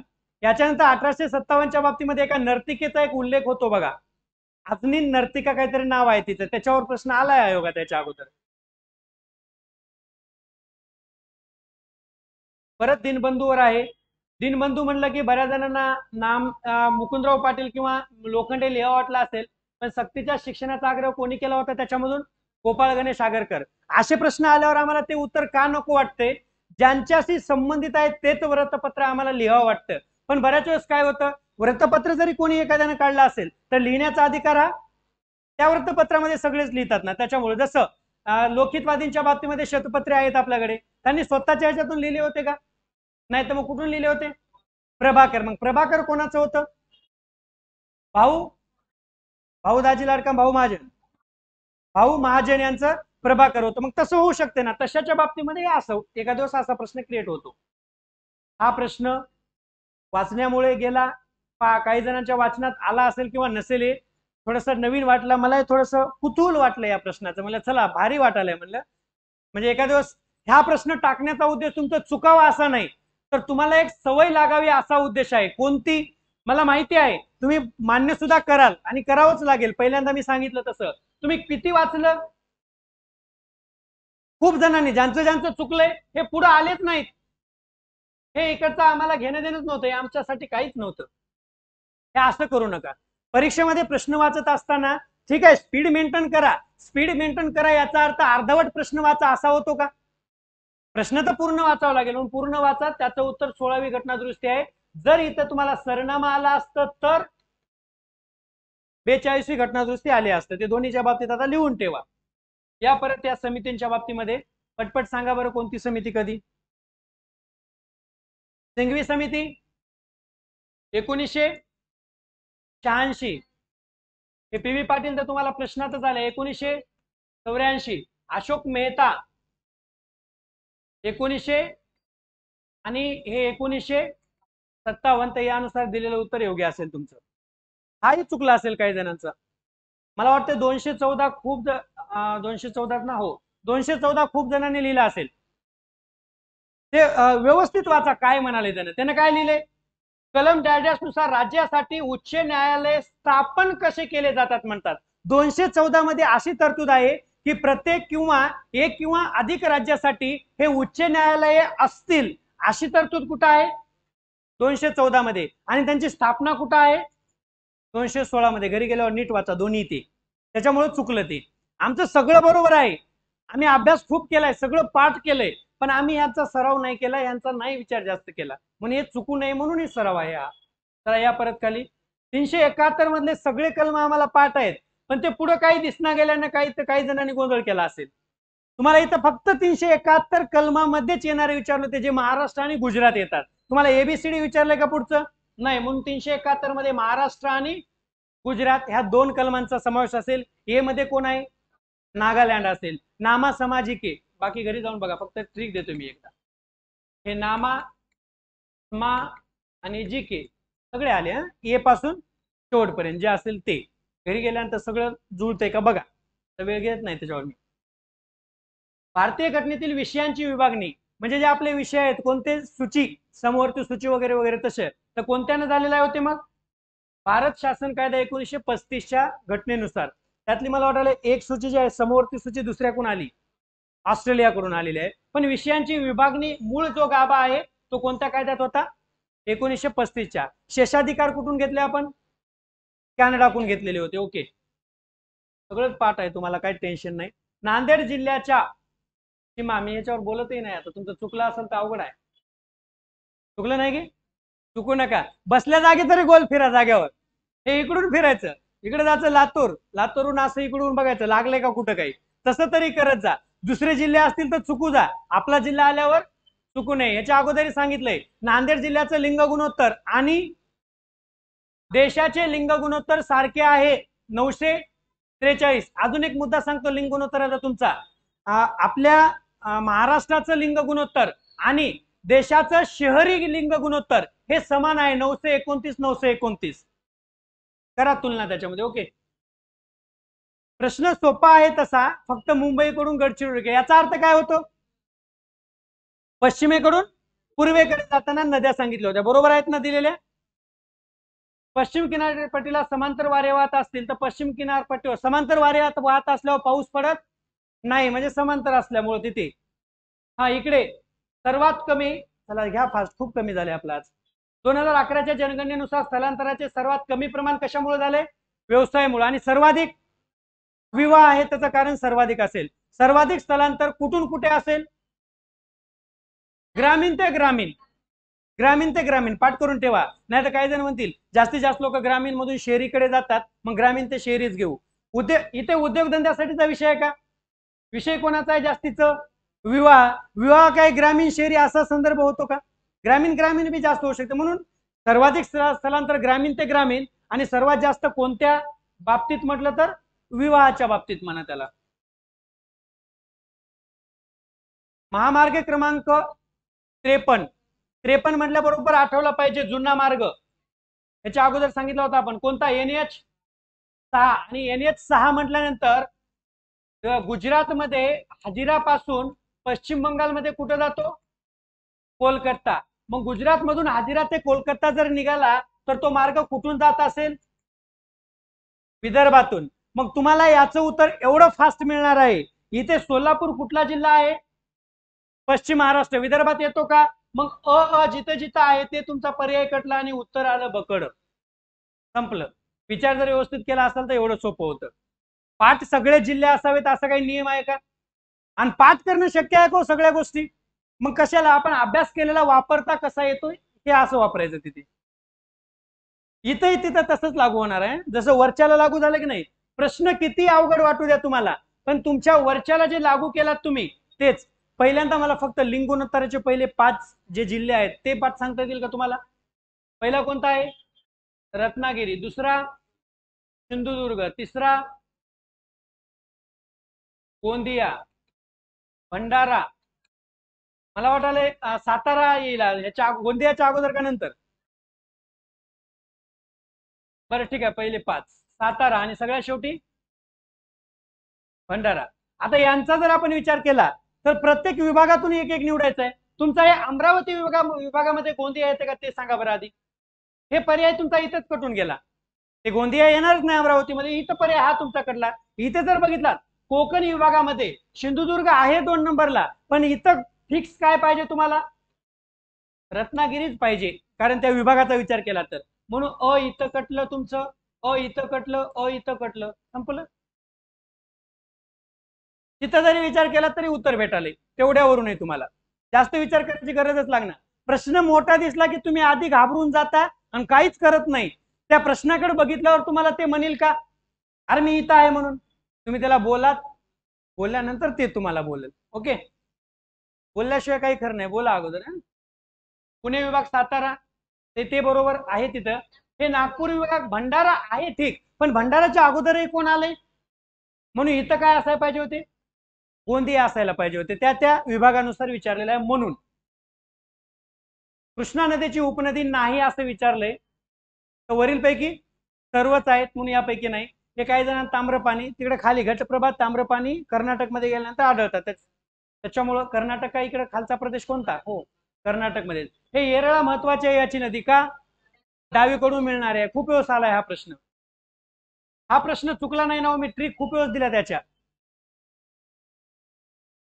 काय झालं बघूत ना, दक्षिणेस आणि उत्तरेस विचारले. आपली एक ट्रिक आहे, पाठ आहे का, आता ज्यांना तुमची पाठ आहे ना त्यांनी माझी ट्रिक पाठ करण्याचा प्रयत्न करू नका.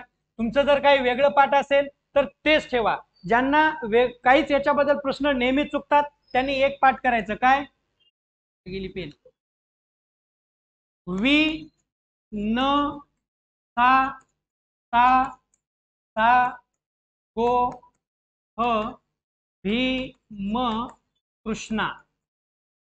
तर कसं करावं, काय नाही, झिंग झिंग झिंगाट म्हणल्यावर किती वेळात पाठ झालं, पिक्चर मधून बाहेर येईपर्यंत पाठ झालं की नाही, म्हणा की तसंच एक 2-3दा 100% इथेच पाठ होते. आता इथे विचारताना कुठून विचारलंय, दक्षिणेस आणि उत्तरेस. हा जो क्रम असेल तुमचा, हे इकडचा कोणता भाग असेल, उत्तर भाग असेल. उत्तरेकडून दक्षिणेकडला क्रम आहे हा,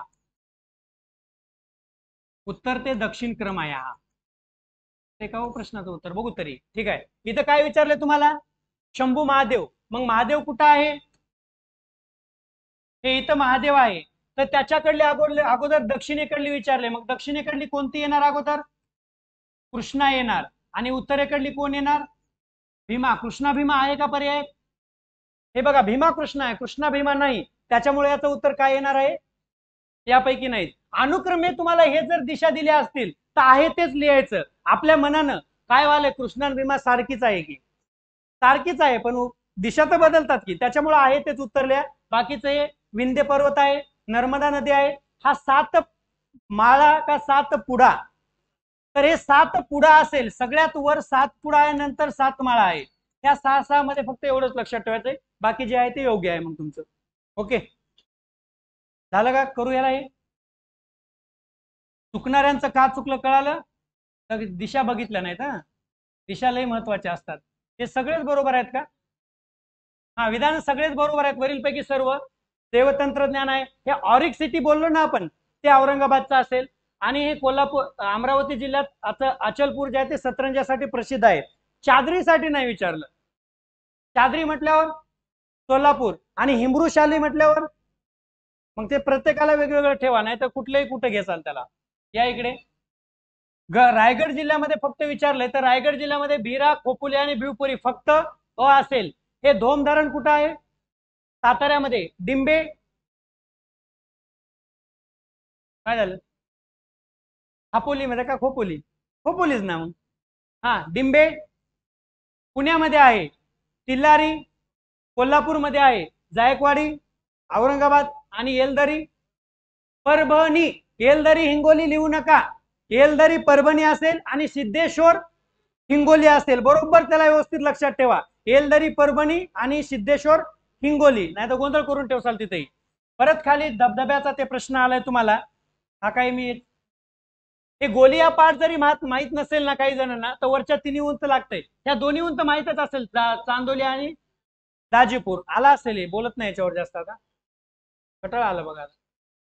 नागपूर जिल्ह्यात कांद्री, मनसळ, रामडोंगरी, कोदेगाव, गुमगाव, पारशिवनी, खापा या ठिकाणी कशाचा आढळतंय, मॅग्नीज आढळतो. आता हे आहे ना, तुम्हाला पुस्तकातून बरोबर वाचूनच घ्यावं लागतात. यातले काही असे ठिकाण आहेत की त्याच्या ठिकाणी दुसरंही आढळतं, पण विशेष एवढे ठिकाणे दिले की व्यवस्थित लक्षात घ्या. खापा म्हटलं की मॅग्नीज आलं तिथे जास्तीत जास्त. हे तर मला वाटतं डबल झाला प्रश्न, झाला का. इमानदारीनं सांगायचं कोणाकोणाचं चुकलंय, खरं खरं सांगायचं. हा काय, हा वरचा मला वाटतंय याच्या अगोदर आपल्या ग्रुप बी ला 2दा रिपीट झालाय, एकदा जोड्या लावामध्ये झालाय, का हेच होता की मला आता ते एकदाच पेपर काढल्यामुळे लक्षात, एकदा झालाय, आलं का, जशा तसा असा एकदा आला वाटतंय, आणि एकदा जोड्या लावामध्ये आला होता. आता असे चुकू लागले प्रश्न ना तर अवघड होते सर. बऱ्याच वेळेस का अवघड होते, तिकडे पाठीमागे इकडे जे आता बऱ्याच वेळेस असे प्रश्न, दुसरी दुसरी एक गोष्ट, हे का प्रश्न चुकतात त्याचं खरं कारण सांगतो. बघितलेला प्रश्न असतो आणि आपल्याला जास्त खुशी होते, म्हणजे आपण त्या प्रश्नावर जास्त एक्साइटेड होतो, आम्हाला हा प्रश्न येतोच म्हणतो, त्याच्यामुळे जातो. म्हणून ज्यावेळेस तुम्ही पहिल्यांदा आयोगाचा पेपर उघडलात, उघडल्यानंतर जेव्हा पानं चालता खुश, म्हणजे तुम्हाला ओळखीचा प्रश्न वाटला तर खुश होऊ नका. ओळखीचा अति ओळखीचा प्रश्न खुश झालास की प्रश्न चुकतो. त्याच्यामुळे अति ओळखीच्या प्रश्नाला खुश व्हायचं नाही, व्यवस्थित सोडवायचं तर चुकणार. तर त्याचं काय आहे उत्तर, उष्णकटिबंधीय निम सदाहरित वने असतील. मासेमारी केंद्राचा ते कोणते, मासेमारी केंद्र विचारो, बंदर विचारो, किंवा अजून काय असतात, पुळण वगैरे विचारो, नावं तेच, बेट विचारो, नावं तेच असतात. बदला बदल होत नाही. फक्त त्याचा व्यवस्थित एकदा नकाशामध्ये वाचन करा आणि नकाशामध्ये तुम्ही म्हणजे डोळ्यातच ठेवा त्याला की कुठले कुठं असेल, तर ते होऊन जाते. दक्षिण कोल्हापूर कोकणासह गडचिरोलीच्या पूर्व भागात, तुम्हाला फिक्स माहित आहे दक्षिण कोकण आणि गडचिरोलीचा पूर्व भाग म्हणजे पूर्व विदर्भ, बेसॉल्ट खडक आढळत नाही, तर त्या ठिकाणी जांभी मृदा आढळते. आणि जांभ्या मृदेमध्ये कोणतं खनिज, बॉक्साईड नावाचं खनिज आढळतं, ते जांभी मृदा यायला पाहिजे. आपल्या देशामध्ये सर्वाधिक प्रमाण कोणत्या मृदेचं आहे, झालेला प्रश्न आहे, कोणतं, गाळाची. आणि महाराष्ट्रात रेगुर मृदा. दोन्ही प्रश्न दोन्ही कंबाईनला झालेत, अगोदर एकदा नंतर एकदा. जीडीपी दर, तर हे सगळे बरोबर आहेत बघा. इथं फक्त एक काय जवळपास येते, तेवढं तेवढं टेन्शन घ्यायचं नाही अशा बाबतीचं. 7.7च बऱ्याच ठिकाणी. कोणतो क नंबर 2007-8 मध्ये जीडीपी वाढीचा 10.2% होता. मग अपडेटच घ्या की, नवीन बुकच घ्या की, जुन्या बुक. आता बघा, ज्यावेळेस एखादी आवृत्ती अपडेट होत्या त्यावेळेस त्यांना नवीन ह्याच्यानुसार का तिथं मोजत असताना दोन पद्धतीमध्ये खाली दिलेलं असतं बघा रकान्यात, एक अंदाजी आकडे आणि एक दुसरे आकडे, तशानुसार. क्वेश्चन पहिल्या ह्याच्यात काय दिलं होतं, 9 बरं ठीक आहे, याच्यावर विचार करू, पण सध्या राहू द्या. ते नवीन पुस्तकात तर त्यांनी हेच दिले, आता नवीन बुक मध्ये हे दिले, तर यदा कदाचित जवळपास आकडे येतात. आता इथं ह्याच्यावर आले, पण ठीक आहे, स्किप करू, याला 2 प्रश्न स्किप ठेवतो मी, सध्या तर राहू द्या. हे 3.5 जीडीपी वाढीचा दर या दशकात होता. याच वेळेस दरडोई उत्पन्नाचा दर किती होता, 1.3% होता. आणि यांचं जे वाढण्याचं प्रमाण होतं एकदम कमी कमी होतं, म्हणून याला एक संकल्पना आली, काय, हिंदू वृद्धी दर. तर हेच भाग आहे तो, म्हणजे हिनवत होते, संकल्पना आली म्हणण्यापेक्षा एक हिनवायचे. हिंदूची लोकसंख्या जसं कमी कमी प्रमाणात वाढाल्या तसंच ही वाढ होती, म्हणून हिनवलं जात होतं हिंदू वृद्धी दर म्हणून. सर्व शिक्षा अभियान कधीचा आहे, 2001. आणि ग्रामपंचायत हे सुद्धा 2002चा आहे ना, 2002. हे बघा, सारे शिकूया, ते आपण पेन्सिलवर असे दोन, इकडे एक मुलगी तिकडे एक मुलगा, ते बघितलं असेल, त्याच्यामध्ये कंसात लिहिलेलं आहे. मग याच्यावरून तुमची कितवी योजना येईल होते, 9वी योजना येईल. कालावधी होता 1997 ते 2097, 98, 99, 100, 1, 2 म्हणजे 2002च्या बाबतीमध्ये, तर त्याच्यामध्ये येऊन जाते ते. ओके, हा 2000, बरं 2000ची मी तुम्हाला आधीच विचारले. चला, हे प्रधानमंत्री ग्राम सडक योजना 2000ची आहे म्हणे, बरोबरच असेल, बघू का, काही गरज नाही. ठीक आहे, 25 डिसेंबर 2000. आता तारखेसहित आले म्हणल्यावर 100% बरोबर, काही विषय नाही, येतं बरोबर आहे की. 2001 सारे शिकूया, पुढे जाऊया म्हटलं, तरी सुद्धा 2000, तुम्हाला 2000, 2001, 2002 हे तिन्ही जरी आठवलं तरी तुमची योजना ही, फक्त जर डायरेक्ट प्रश्न आला तर मग मात्र तेच इसवी पाहिजे, मग काही तुम्हाला पर्याय नाही. ओके, ह्याच्यावर बघा, त्यांचे योजनावर बघत असताना काय काय बघायचंय, त्यांचा कालावधी, मध्ये खंड पडलेला, सरकती योजना, त्यांचे प्रतिमान कोणते आहेत आणि कोणत्या योजनेमध्ये कोणते प्रकल्प झाले होते. याच्या व्यतिरिक्त वेगळा प्रश्न प्रीला तर येत नाही. जेव्हा तुम्ही STI मेन्सला जाल तेव्हा मग साध्य काय झालं, किती साध्य झालं, कोणत्या योजनेत काय साध्य झालं, ते मेन्सचा विषय आहे, तिथं आता गरज नाही सध्या. 1921 ते हे महाविभाजन वर्ष म्हणतात, तर त्यावेळेस काय झालं होतं, मग स्थिर लोकसंख्येचा काळ होता, म्हणजे तरी कमीच झाली होती पण वाढली नव्हती, म्हणून ते पहिला दुसरा लोकसंख्या वाढीचे जे टप्पे आहेत त्याच्यामधला तो भाग असेल. RBI ने कर्ज वसुली न्यायाधिकरणे हे कधी स्थापन केले होते, तर मला वाटतं ती कोणातरी आयोगाची शिफारस होती. सांगतो तुम्हाला, त्या आयोगाची का शिफारस होती म्हणून सुरू केलं ते. कुठे गेलो? हा, नरसिंह समिती एक ची शिफारस होती की कर्ज वसुली न्यायाधिकरणी स्थापन करा. नरसिंह समिती एक, त्याच्यानुसार हे स्थापन झालं होतं 1995 ला. कायदा होता 1993 चा, काही तेवढं नाही. यामध्ये मला वाटतं बँकिंग लोकपाल योजना याच्या अगोदर एकदा विचारली, ती सुद्धा कधीची होती? 1995. याच्या अगोदर गेल्या वर्षी प्रश्न आला होता, तसा डायरेक्टली एका दिवशी येऊ शकेल याच्यावर. ठीक आहे. सध्या कर्ज वसुली न्यायाधिकरणे 39 आहेत, पण ते काही विचारणार नाहीत परीक्षेला. डायरेक्ट आला तर असा प्रश्न येईल. वस्तू गटाचा जर विचार केला तर सर्वाधिक आयात आणि निर्यात कशाचे होते म्हणे. आता हे जे असते ना, हे सरळ सरळ इथे तुम्हाला जे इसवी सन दिला असेल त्यानुसारच विचार करत जा आणि अपडेट राहा याच्याबद्दल. जे इसवी सन दिले त्याच्याबद्दल. ठीक आहे, हे गट गट काही तेवढे बदलत नाहीत, पण 2019-20 आणि 20-21 किंवा 21-22 याच्या बाबतीमध्ये या वर्षीच्या आर्थिक पाहणी म्हणजे साधारण मार्चचं जर तुम्ही परिक्रमा वाचलात तर त्याच्यामध्ये सगळं आले नवीन अपडेट, ते एकदा बघून घ्या आणि प्रश्न विचारल्यावर व्यवस्थित वाचा की इथं काय दिले, तिथं जे दिलं असेल तेच लिहा, कारण याच्यामध्ये बदल होऊ शकतात. याच्यामध्ये झाले नाही, पण देशांच्या आयात आणि निर्यातीमध्ये जे देश आहेत त्यांच्यामध्ये बदल झालाय. जसं आपल्या भारतामध्ये सर्वाधिक आयात कोणत्या देशाकडून केली जाते? चीन 2 नंबरला. आजपर्यंत आपल्याला पाठ होतं काय? USA म्हणून. पण 2021-22 चा जर विचार केला तर ते बदललं. आता आयात बी UAE आहे आणि निर्यातही UAEच आहे. मग म्हणून तिथं काय दिले ते बघायचं आधी. त्याच्यामध्ये परकीय व्यापार बघून घ्या, कारण अपडेटेड राहावं लागतं त्याच्यामध्ये, तशातच चालत नाही. हे जे कर्जबाजारी देश आहे ते इतरच काय विचारतात, त्याचं कारण तुम्हाला माहित आहे. विचारलं तर तिथलंच विचारतात. आणि सर्वात कितवा होता? तिसरा. 1 नंबरला ब्राझील होता, 2 नंबरला मेक्सिको होता.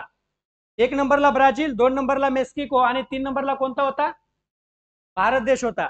आपल्या भारताचा जर विचार केला तर आपल्याकडे 1991 म्हणजे 90च्या दशकामध्ये खूप कमी परकीय साठा राहिला होता. तो किती होता? 5.8 अब्ज डॉलर एवढाच राहिला होता. म्हणजे जास्तीत जास्त जर आयात निर्यातीचा विचार केला तर एखाद्या आठवड्यापुरता होता. पण आपल्याकडे असं सांगितलं जातं की कमीत कमी 6-7 महिने निर्यात भागवण्या एवढा तरी आमच्याकडे परकीय साठा असावा. पण आम्ही कितीवर आलो होतो? आठवड्यावरच आलो होतो एका. मग त्याच्यामुळे आम्हाला हा जो 1991चा आर्थिक धोरण राबवावं लागलं होतं. तर सध्या माझ्या 400च्या वरूनच आहे परकीय चलन साठा आपला. कितवा देश आहे ते बघून घ्या आता परकीय चलन साठ्यामध्ये. रुपयाचं अवमूल्यन खूप वेळेस आलंय. फक्त किती टक्के झालं एका दिवस विचारलं तर विचारू शकतील जर तर मध्ये. 1949 ला 30.5%, 1966 36.5%, 1991 ला बऱ्याच ठिकाणी वेगवेगळे दिले, पण सरासरीचा विचार केला तर 18 ते 20% म्हणता येईल. सरासरी. कारण ह्याचं का सरासरी सांगता येईल? एकदा झालं नव्हतं, 3 टप्प्या. खरे तर 2च टप्पे होते, तिसरा टप्पा खूप अल्प प्रमाणात होता, तरी 3 टप्प्यामध्ये मानलं जातं. म्हणून याचं आहे. आता एवढ्या डीप मध्ये काय जाणार नाही. इथे अर्थमंत्री कोण होते? जॉन मताई. कारण पहिलेच लक्षात घ्या ना, इथे कोण होते? सचिन चौधरी होते. इथं कोण होते? मनमोहन सिंग होते. हे तर हे आणि हे पाठ 2 राहते. 2 पाठ राहिल्यावर मधला आपल्याला गोळी मारून नेता येते. पाठ करायची काय आवश्यकता पडणार नाही मधल्याला. या अर्थसंकल्पाच्या प्रकारावर आपण याच्या अगोदर बोललोय, तर कोणता नाही हो? समतोल शून्यधारित अर्थसंकल्प हा प्रकार नाही. तुटीचा असेल, समतोल असेल, सिल्की असेल. महसुली जमा जास्त, महसुली खर्च कमी याच्यावर त्या आधारित असतात. त्या संकल्पना लक्षात घ्या. समतोल म्हणजे दोन्ही समान असेल. तूट म्हणजे खर्च जास्त असेल, जमा कमी असेल. म्हणजे आम्हाला घरून येतात 4,000, आम्ही खर्च करतोय 5,000 महिन्याला. ते कोणता अर्थसंकल्प झाला तुमचा? तुटीचा झाला. तुम्हाला घरून येतात 3,000, तुम्ही खर्च करताय 2,000, म्हणजे जमा झाली तुमच्याकडे जास्त. मग काय झाला? शिल्लक झाली किंवा अधिक येते, शिल्कीचा. आणि हे समतोल 4,000च येतात आणि 4,000च खर्च येतात, कोणाच्या भानगडीतच पडत नाहीत. ते झाले कशामध्ये? समतोल मध्ये झाले. ओके, लक्षात ठेवा. असं ठेवा. घरच्या पैशावर अर्थशास्त्र घरच्या पैशावर आणायचं जास्तीत जास्त. हे तर सोपंच आहे. खूप वेळ झालं बघा. काय आलं याचं? लोकलेखा समितीमध्ये 22 सदस्य असतात. हा, लोकसभेतील किती असतात? फक्त 15 असतात. म्हणून विधान काय झालं? चुकीचं. लोक अंदाज समितीत लोकसभेतील 30 सदस्य असतात. कसं आहे? बरोबर आहे. सार्वजनिक निगम समितीत राज्यसभेतील नाही, कुठल्या असतात? लोकसभेतील 15 आणि राज्यसभेतील 7 असतात. म्हणून चुकीचे नसलेले विचारले अजून खाली, म्हणून फक्त काय असेल? ब असेल. आता वाचत असताना तुम्हाला तर पेपर सोडवण्याचा फंडा पहिल्यांदा सांगितलाय. वाचत असताना वरून खाली वाचत यायचं नाही. पहिल्यांदा कुठं जायचं? हे इथं जायचं. चुकीचं आहे का चुकीचं नाही, बरोबर आहे काय विचारलं, इथून मग इकडे सुरू करायचं. लगेच इथं याचं, खाली बघायचं ऑप्शन मध्ये काय भेटतंय का, नंतर दुसऱ्यावर जायचं. ते करण्यासाठी पेपरचा जास्तीत जास्त सराव करा, त्याच्याशिवाय दुसरा पर्याय नाही तुम्हाला. स्पेशल ड्रॉइंग राईट्स एसडीआर कशाच्या संबंधित आहेत? काय होते? आंतरराष्ट्रीय नाणेनिधीचं चलन आहे का? नाही, हे चलन नाही तर लेख्यांचे एकक म्हणून मानले जाते आणि याला कागदी सोने असं म्हटलं जाते. लेख्यांचे एकक आहे, चलन नाही. एवढं जरी लक्षात ठेवला तर खूप झालं याच्याबद्दल. म्हणजे ज्या आयएमएफचा वाटा जर घ्यायचा असेल ना, तर एसडीआर आपल्याला त्या देशाला ठेवावे लागतात. तर तो भाग आहे त्याच्यातला. हे काय आता 60 वर्षापेक्षा, इथं वाचत असताना बरोबर वाचत जा बरं. 60 वर्षापेक्षा जास्त असतं तर उत्तर बदललं असतं. कमी आहे म्हणून काय आलं? अडीच. आणि जास्त असतं तर 5 लाख असं आलं असतं, पण ते कमी आहे तिथे. म्हणजे 2.5 लाख तुम्ही कमवलं तर काही अडचण नाही, बिंदास कमवू शकता. महसुली खर्चात समावेश होत नाही. कोणाचा होत नाही? घेतलेल्या कर्जाची परतफेड हा कोणता खर्च आहे? भांडवली. कारण खर्च जे आम्ही कर्ज उभारतो, ते कर्ज उभारणे म्हणजे भांडवली जमा झाली आणि मग त्याची जर परतफेड केली तर ते भांडवली काय झाला? खर्च झाला तुमचा. तक्ता वाचून जरी घेतला तरी त्याच्यातला, मला वाटते तक्ता वाचण्यापेक्षा समजून घ्या महसुली आणि भांडवलीच्या त्या संकल्पना. तक्ता वाचलात परीक्षेत गेला तर अजून गोंधळ होते, सगळं सारखंच वाटतंय. इथं तर चुकच ना हो, हे तर कोणीच उत्तर लिहिणार नाही, कारण ह्याचं तर होतेच. हे असं दिलं प्रत्येक वेळेस तसंच देत नाहीत. अनुदाने आलं म्हणजे तेच येतं या. तिथे मग पैसा उभारायचा असेल तर भांडवली असेल ते. भारताचा जागतिक व्यापारातील हिस्सा काय म्हणता येईल? वाढते बी म्हणता येईना, स्थिर आहे बी म्हणता येईना, कमी जास्त होत राहतो. कमी होतो कधी, जास्त होतो कधी, म्हणून याचं उत्तर काय दिलं? वरील पैकी एकही नाही. अस्थिर आहे, कधी वाढतं कधी कमी होतं, काही भरोसाच नाही त्याचा. दारिद्र्य रेषा मोजण्यासाठी वापरण्यात येणाऱ्या कॅलरी निकषाचा वापर सोडून देण्याची शिफारस कोणी केली होती? मग सुरेश तेंडुलकर गटाने पहिल्यांदा कॅलरी निकषाचा जो वापर आहे तो कोणी सुचवला होता? दांडेकर आणि रथ. आता हे गट चुकीचा आहे, त्यांचा हा गट नव्हता, यांनी एका पुस्तकात सुचवली होती.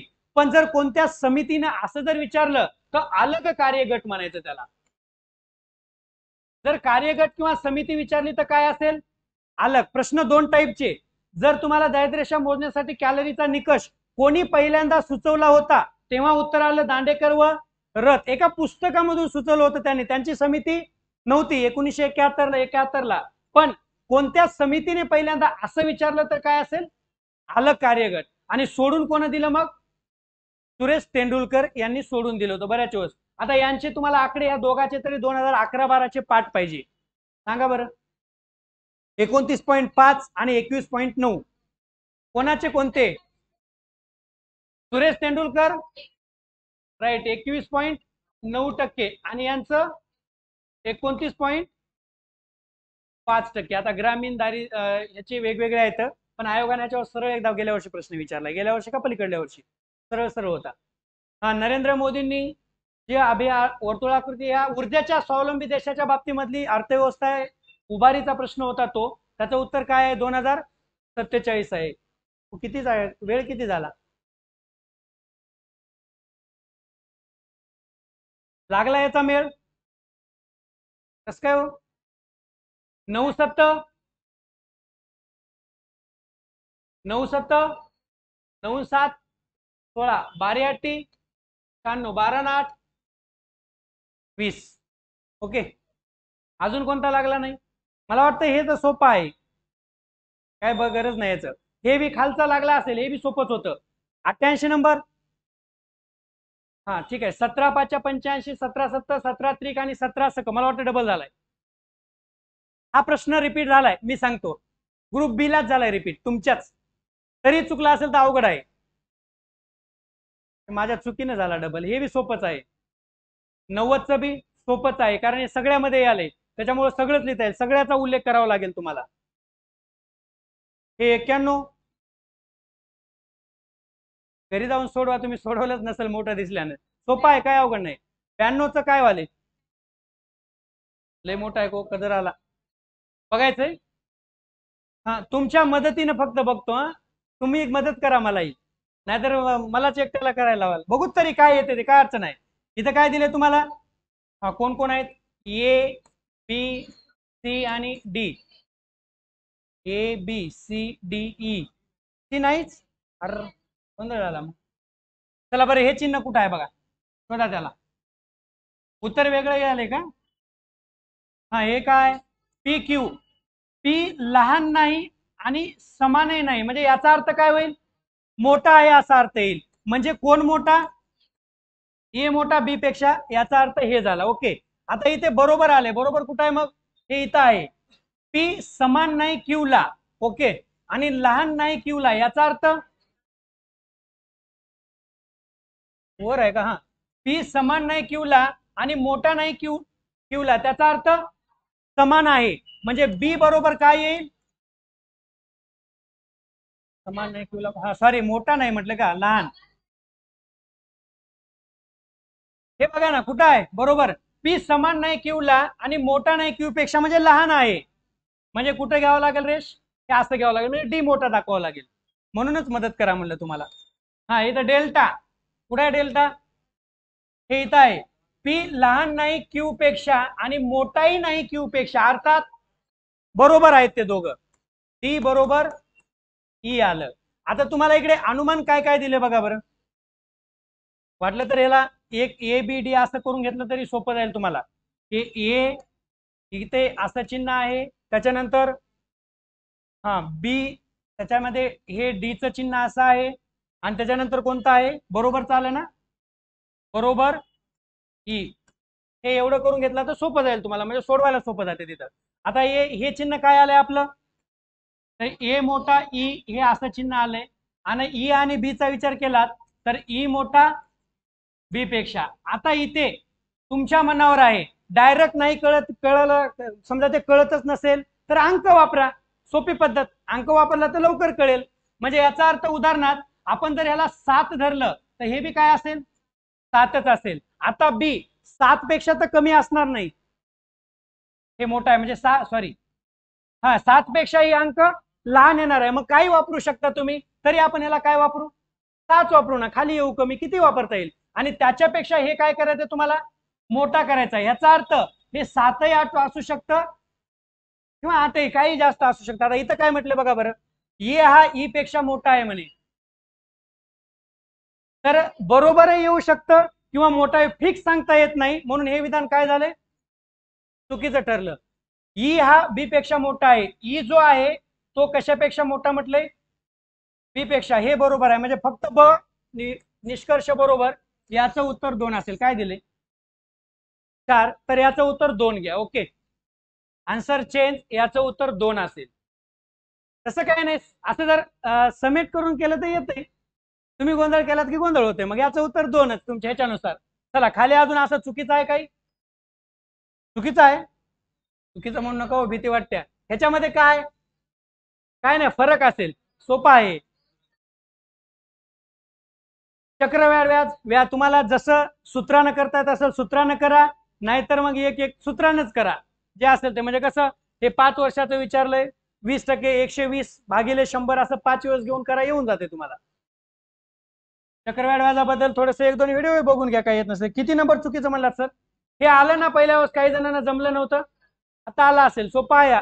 सगळ्यात तुम्हाला परीक्षेत असे प्रश्न 2 विचारावेत, दोन्हीपैकी 2 मार्क, त्याच्यामुळे म्हणते. चला, किती नंबर म्हणला सर चुकीचं, हे काही जणांना जर माहित नसेल तर सांगतो, आहे सगळ्यांना कसं सोडवायचंय, तरी एक सांगून टाकू, तेवढं जाऊ दे, कारण नेहमी प्रश्न आहे त्याच्यामुळं. हे लक्षात ठेवा, असा ठोकळा आला याचा अर्थ 1च्या विरोधात कोण आहे हो, हे 1च्या विरोधात 3 असेल, गुणिलेली तुम्ही. हा, हे इथं 2च्या विरोधात काय असेल, 4 असेल, आणि या 6च्या विरोधात काय असेल, 5 असेल. याचा अर्थ असा आहे की दिलेल्या ठोकळ्यावर याच्यापैकी दिसलं नाही पाहिजे, याच्यापैकी नाही दिसलं पाहिजे. इथं 6 आहे, 2 आहे, बघा इथं दिसतंय का, 2 आणि 4 दिसतायत, म्हणजे हा ठोकळा निर्माण होऊ शकत नाही. हे 6-5 हाही ठोकळा निर्माण होऊ शकत नाही. 6-5 हाही ठोकळा निर्माण होऊ शकत नाही. इथे 3 2 6 एकत्र आहेत का कुठं? नाही, म्हणून हा ठोकळा निर्माण होतो. म्हणून याचं उत्तर काय असेल? फक्त 3 असेल. ओके, 98 बरोबर आहे. सोपा आहे, याच्याबद्दल काही नाही.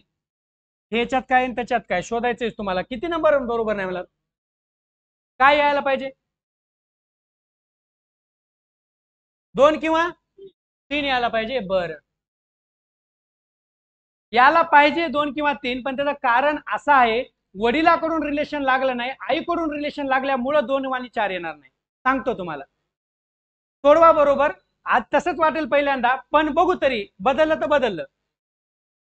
हा, एका महिलेची ओळख करताना एक व्यक्ती म्हणाला, तिच्या आईच्या पतीची बहीण माझ्या वडिलांची बहीण आहे, तर त्या व्यक्तीचे त्या महिलेशी नाते कोण? ही महिला म्हणती कोणती?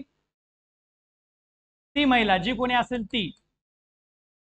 हा, या हिच्या आईच्या, हिची आई आईच्या पतींची बहीण.